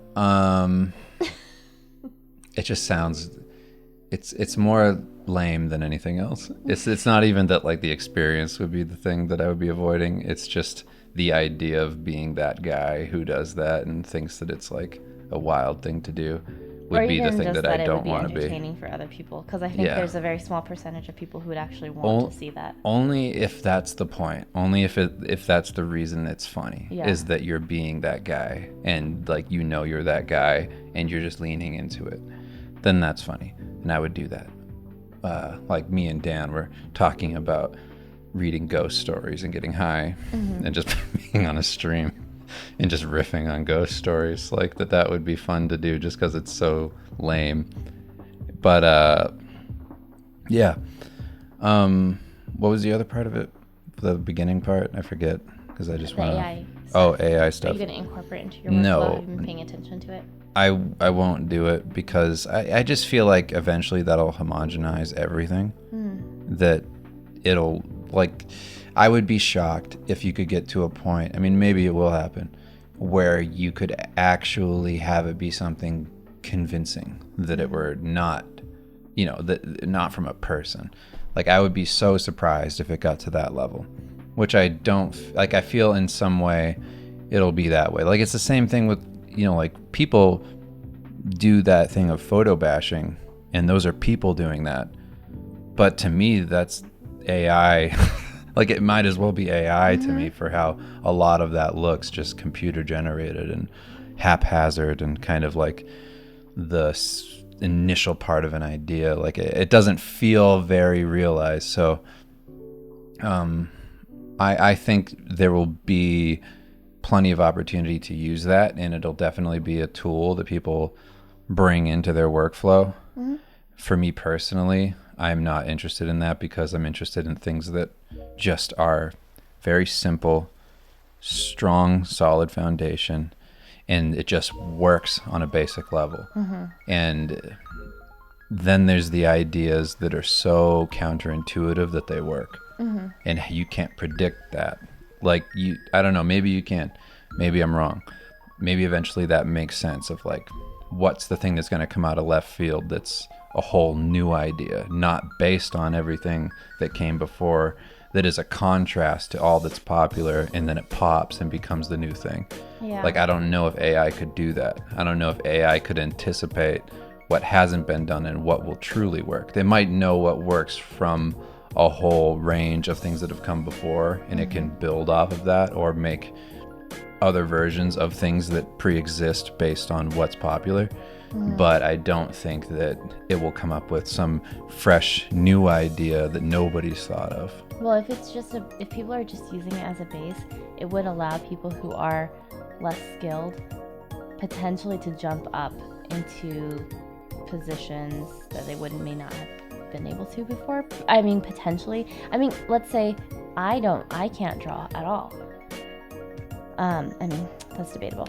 But I feel like if I learned how to use something like an AI thing, I could potentially fool people into thinking that. And what if I got a job doing something like, not that I'm looking, but like, you know what I mean? What if it got to a level where it's like passable? Yeah, I think you could make a regular career. I don't think you could be great though. No, definitely not great. But I think that would it could do two things. It could open it up to a lot more people who didn't know that it was accessible. It's just making it more accessible. Or it may make it so that all of the jobs are harder to come by, because now these like studios or production companies, they're like, oh, there's an AI thing that can do it. We can just do that instead of hiring somebody to do this. And we get an idea at least. I think, and this is probably just, I don't mean to say this as a way of like putting anybody down. And I'm not saying that right now in this generation people are bad. It's not what I mean. But I would say that I have a thing against this expansion of, I don't have a thing against it. It's just what happens when there's more of anything is that people get spread out. There just aren't enough of that like peak person, that number one art creation, whatever. They can't work on everything. It's like, so some stuff is just going to look like some people who aren't that, and it'll still be a high level thing, but it'll be kind of like but it'll just become normal like that. And that's kind of what I worry about. Like that's what I worried about with, like there's a whole period of time, and I feel like Justice League, the movie, with like the villain, how it was just a bunch of fucking parts of metal all over a body that had no rhyme or reason, wasn't a design. Like things like that just are thrown together and don't make sense. Like, not that it needs to make sense, but just are lazy, like very lazy. I just do what everybody does. Yeah, it's like that kind of thing is what I worry about with AI, is that you just make boring design and it's just perpetuated over and over and over again, and there's not new stuff, and that people just do it because it's easy. Yeah. And like that's kind of the thing I push against, is like there can be both. There can be that, but there needs to be that like other level. It's like that thing of like AI, I wouldn't think would make, like if Mario didn't exist, wouldn't make Mario. You know what I mean? Like it's not going to make some short Italian stereotype plumber wearing red and blue with white gloves. Yeah. It's like, like fighting a turtle that's a dragon. Like, yeah, that makes sense. Next question comes from James16. Hey Dave, hope you're weller. I was wondering if you think looking at work from other artists, analyzing it, and experimenting until you get the same result make up a large percentage of growing as an artist. yes. Whether that by studying anatomy or just someone else draws a particular facial feature or trying to replicate a color scheme. What was the last part? Color scheme? Color scheme. Thanks for your insight. I gotta wake up our dog. Hold on. Wake up. Awesome. Wake up. Hey. I don't even know if I woke her up. I think that that's a large part of it, is mimicking other artists. It's that sounding like a lot of different people before you sound like yourself. You need to take all of that in first. There's a lot of comic artists, and I feel like maybe this is more common in comics, where a lot of comic pencilers will just look at other artists that are already doing it, and they learn all their anatomy and everything from those artists. They don't even study fundamentals, and then they become comic artists that can do all of those things, which I think isn't so wild, just because so much of like Marvel is just naked people, essentially just wrapped in a suit, but it's just anatomy. Like Spider-Man is just anatomy. Like he doesn't have a cape or anything hiding his muscles. So I think by studying people who are really great at drawing Spider-Man, you're studying anatomy. So I see a lot of comic artists come up that way, where it's like they never studied fundamentals, but they're incredible. And I think that you can get there through doing that and have your own style. Did you know that Ariana Grande was like super into Todd McFarlane, Spawn? No, that she and then now she works on the new, she did the Spawn 300 cover. No, she did she would do like impressions, like videos before she was like famous. Oh really? Yeah, she did like a ton. Like she could sing exactly like Celine Dion or Mariah Carey or whatever, and then she like kind of took a little bit of all of them, and if you listen to how she sings, it's a very silly example, but like she turned it into her own thing. Yeah, you can kind of hear like her influences and how she sings. Right. Like if you compare it to like, oh yeah, Mariah Carey, I can hear that, or Selena, whatever. She can copy like a lot of these people very, very well. Right. And yeah, same thing. Chabuddy Choo Choo says, what were the inspirations for Skull and Shark and Starville? Skull and Shark is my whole childhood pretty much. I was super into horror movies when I was a little kid. I watched like Nightmare on Elm Street. I was into the kind of fantasy side. I didn't so much like the realistic horror movies.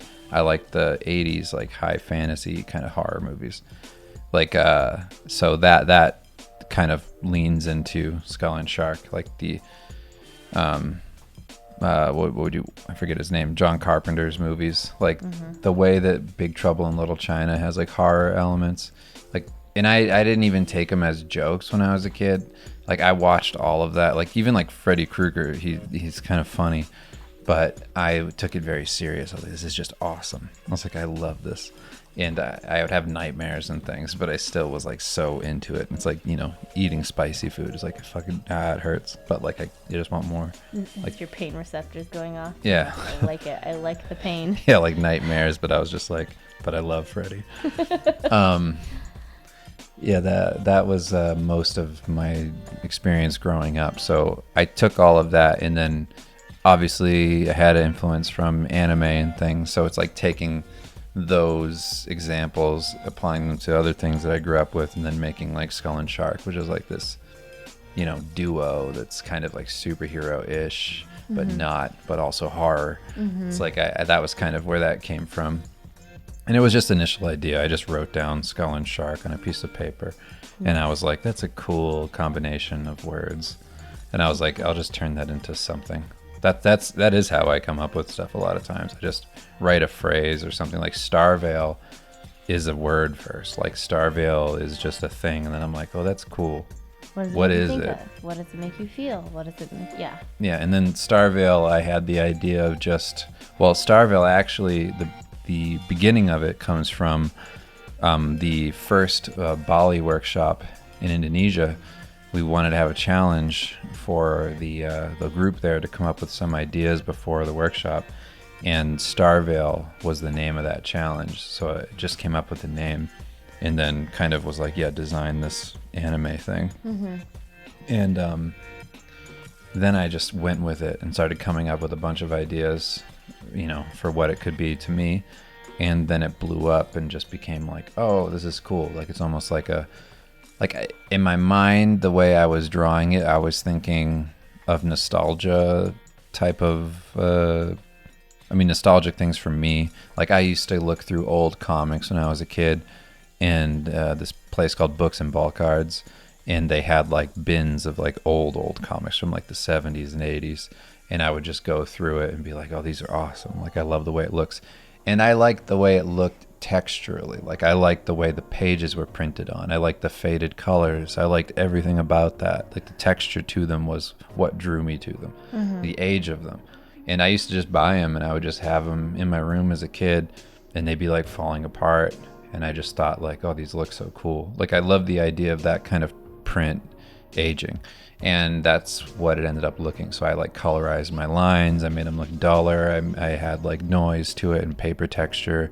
And I just wanted it to feel like a comic that existed decades ago that you were just finding now, and have that kind of be the vibe of it, so that it just felt like it always existed and you're just finding it. That was like, you know, it's not new. Like it's always been there. So that was the feeling I wanted. And then the story was all secondary. Everything else from it was like, you know, like that feeling was the most important.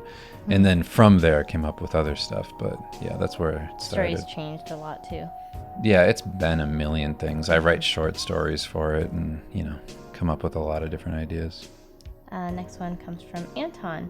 Hey Dave, I'm more used to starting with masses and shapes. So here are some drawing related questions. How do you fix mistakes mid-painting? Do you go back and redo the sketch and drawing, and then redo the fills, and then rendering all over again? Once I'm deep in layers, I'm afraid to even look for mistakes because a minor fix would require tons of work. So I'm wondering if there's a better way of doing this. Also, unless I fill my drawing with values, I'm completely blind to some of my mistakes.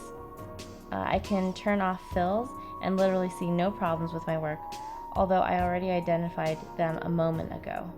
I wonder if it's something that is inherent to drawing with lines in general, or you get better at it with time? I think you get better with it over time, but I would say what I do to check that is I do my initial sketch, which is super loose, very haphazard, shit everywhere. It doesn't look like anything to people. I fill that mass with a color just to see how the silhouette reads. And I'm like, oh, okay. This makes, like, now that I see it as a form with color, I can start to change the silhouette of it a bit more. So then I'll start cleaning up the lines a bit. And then once that silhouette's there, I'll do another drawing on top of that. I know what you're talking about, and that was my problem too. I used to work in forms, and unless you're great at drawing in the first place, working in forms is almost this continuous fixing thing where you're just always trying to fix all of these things that might have looked good with lighting and form, and you're tricking people into thinking it works, and sometimes it does. But I would say if you're going for a plan that just works, the drawing approach is the way to do it, just because you can clean it up, get it right, and then if you do it enough, you get faster, and then it's less of a thing of like, oh, I'm redoing a crazy detailed drawing every time I need to fix something. Mm-hmm. And you're just kind of like, oh no, I'll just fix the arm here and then repaint it. It's no big deal. There's another kind of workflow, but I find that once I have a solid drawing down, I fly through my painting process. Definitely. And I think that that's been like the best thing I've ever done, because yes, I used to work in forms, and like I worked on that. Like if you look at my old stuff, you look at like my Witcher 3 painting, it's just a million little details because I was compensating for not having forms that actually worked in a drawing. And I was just trying to build up something that looked three-dimensional, like just by creating all of these little crevices and shadows and cast shadows and things, and kind of layering things so that there was a nice depth in the piece, foreground, background, middle ground, all that. And yeah, I just did every trick I could to make it look done. Mm-hmm. When the whole bones of the piece sucked. So yeah, that's what I do. And I would say that if you are intimidated by drawing, do it. Next question comes from Tyler KP. Hey Dave, did you ever have trouble filling dead space in your illustrations? I struggle with fleshing out my ideas when I'm confronted with actually composing the whole scene rather than just drawing the initial inspiration. Right now I don't, because I tried to get all that information down in the sketch, and if it's just something I'm doing really fast and I'm not like crazy like detailed and trying to get it right away, like that phase that nobody's going to see where I'm hyper loose, I don't really care. So yeah, I don't have a problem putting things there. If you're having trouble thinking of things to put there, then I would just think on your concept a bit more of like, why are you doing it? Like, where does this thing take place? Like, ask questions about your piece, like what, where, why, mm-hmm. like those simple things, and just kind of fill in the blanks. What's the narrative? Where would they be? Why is this happening here? Mm-hmm. It's like things like that are nice to kind of lead you into something, and you're like, oh, okay, they're here because of this. They're fighting. Okay, yeah, they're fighting. Why? Mm-hmm. And then you're like, because they're trying to impress somebody who's higher in command or whatever. And where would that take place? Mm-hmm. Oh, it might take place in like a barracks, or maybe it's in front of like a whole, crowd. Maybe now that changes to, oh, it's like a prisoner fighting like the hand of the king or something like that to hopefully become free, or blah, blah, blah, blah, blah. It's just a whole bunch of things that you can ask narratively that will lead you into different thoughts of like how to get through an illustration. Yeah. Where to put them. That makes sense. Louise says, or Lewis, hey Dave and Kim, I'd like to know, missing word, how do you deal with a client with bad taste? That situation where the client asks you to do something sometime at the end of the process, and it's a shitty idea.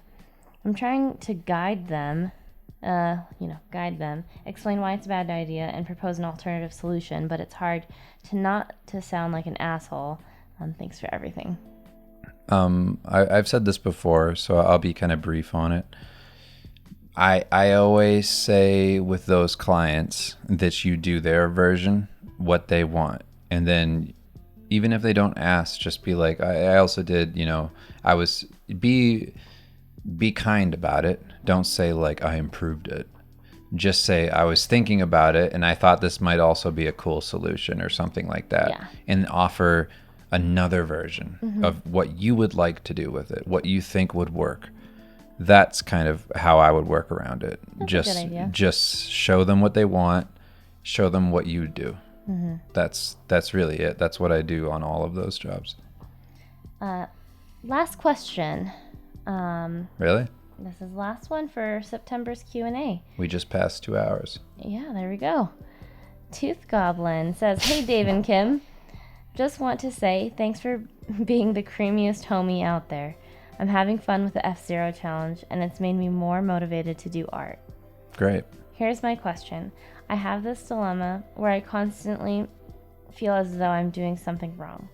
When I try to do personal work, I feel more confident to apply what I studied that day to my ideas. But then I hit a wall on a lot of subject in my personal work, so I end up taking a lot of time to draw what I'm trying to convey in my drawing until I get it right, which ends up with me not finishing the work to study more. I end up in this back and forth loop of feeling like I'm spending too much time studying because I should apply the things I learn, but then doing personal work makes me feel like I should be spending more time studying before I execute certain ideas. It never feels like I'm doing enough. What should I do to combat this feeling of being unproductive in my journey?"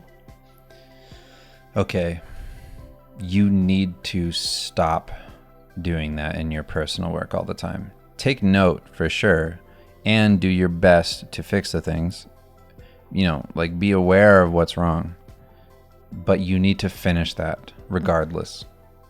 Finishing is the best habit that you can get into. It's right there with, we're talking about creaming.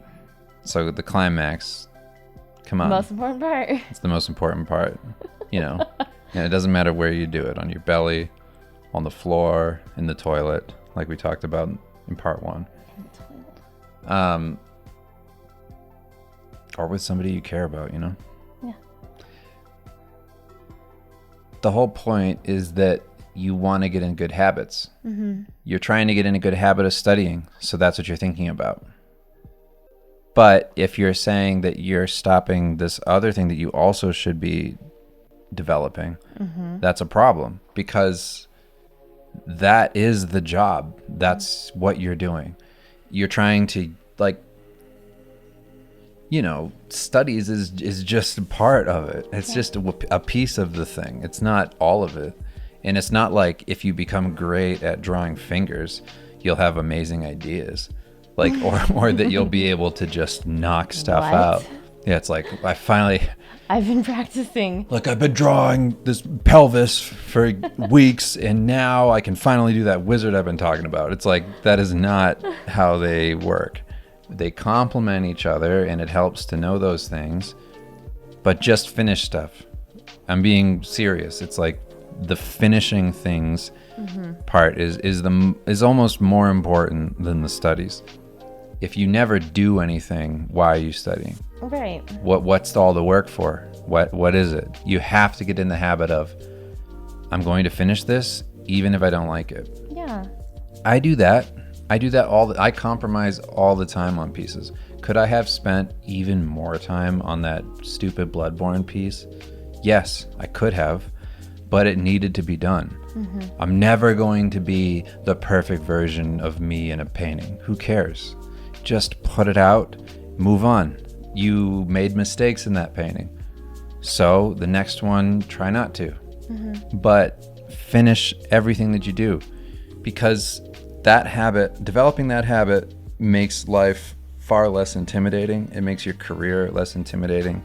It makes it so you just don't feel like, when I start a thing, like I won't get to the end of this. I know something's going to go wrong. Why even do it? It's like, stop thinking that way. Stop putting that pressure on yourself. Let it be okay that it's bad and it doesn't work. And just develop that part of your mind that's cool with that and separates them. And that thing that you always said, studies. which was the thing you fear most. Is the thing you most need to do. Mm-hmm.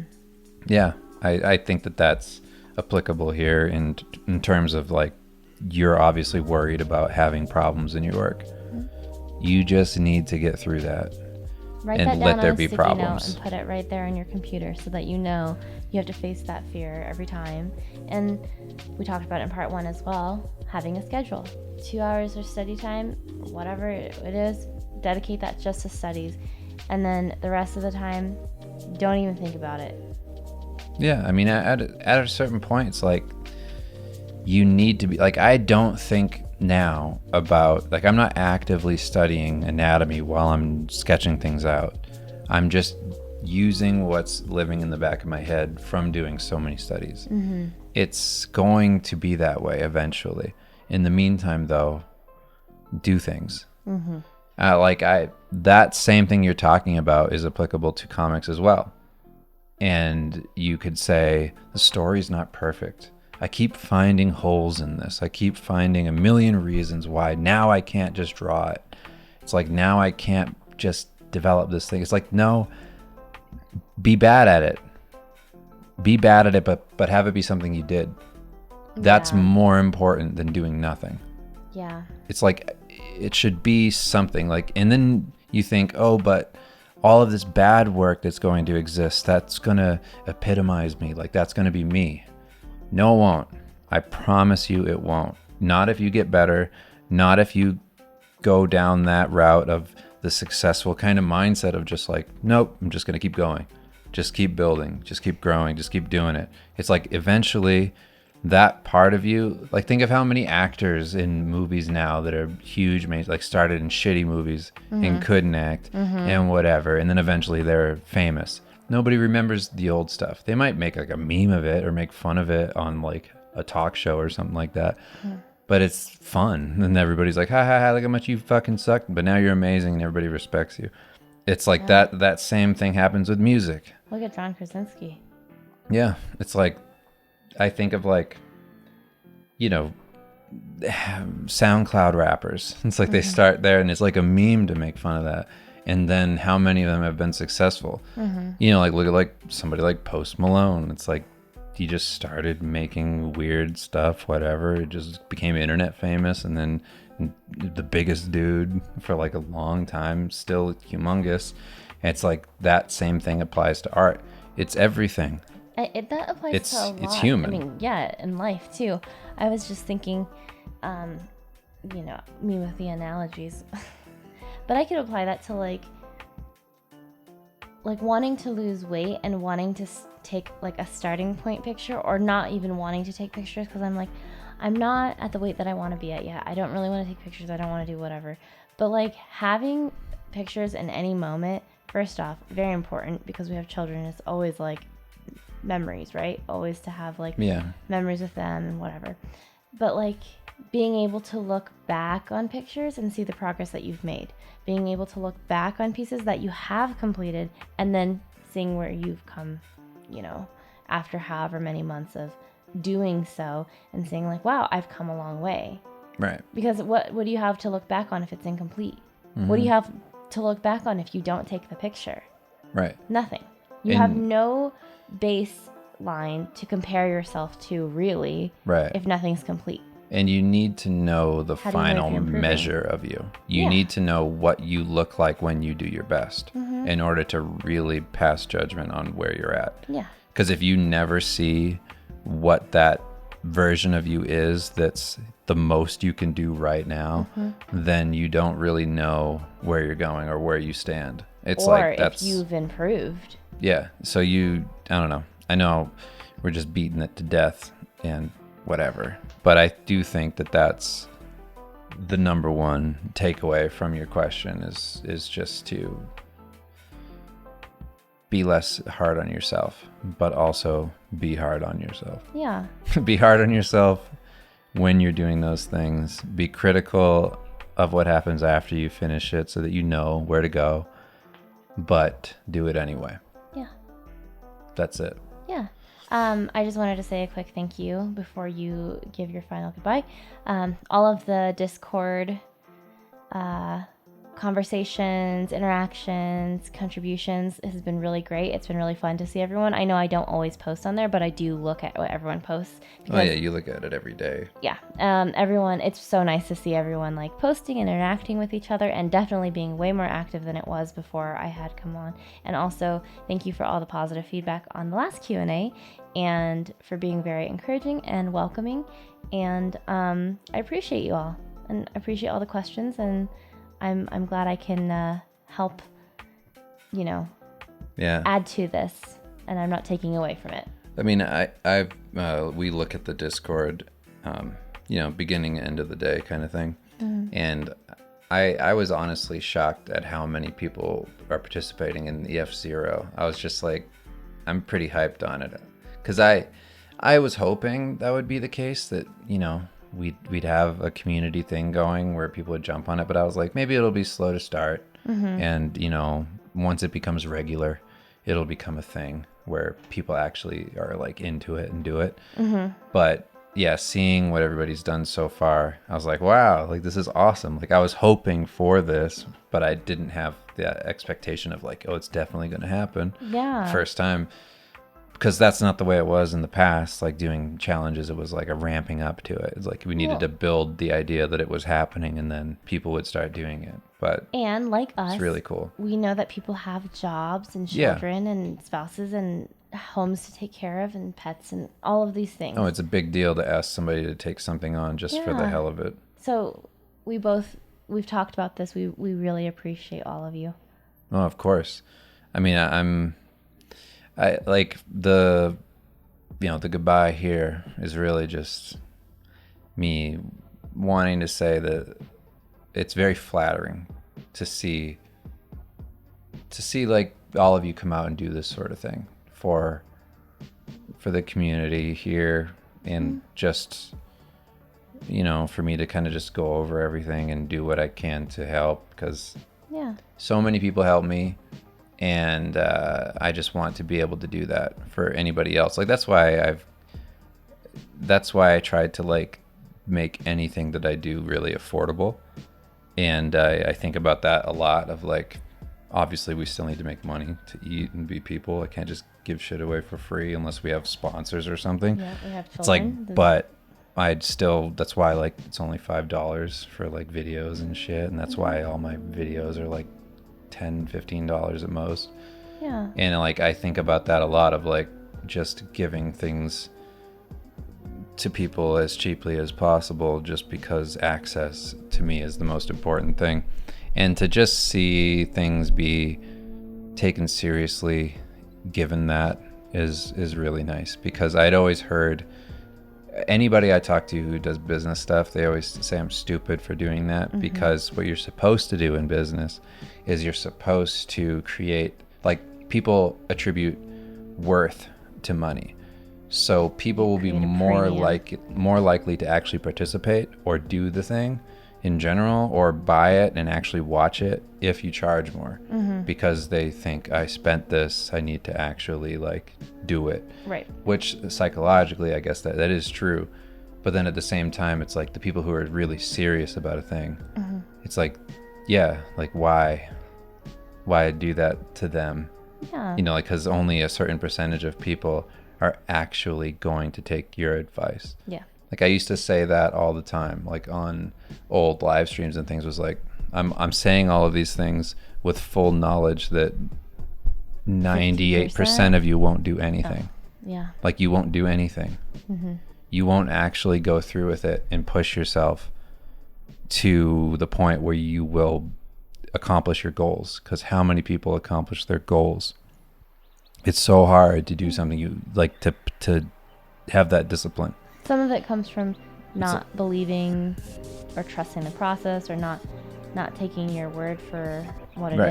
is, But or some of it is just fear. But you're talking, when you're talking about these things, to 2% of the people, because you're hopeful that at least they will do it. Yeah. And then I also think in my head, because I'm saying that I'm making the rest of you so angry that I'm hoping that you'll just do it.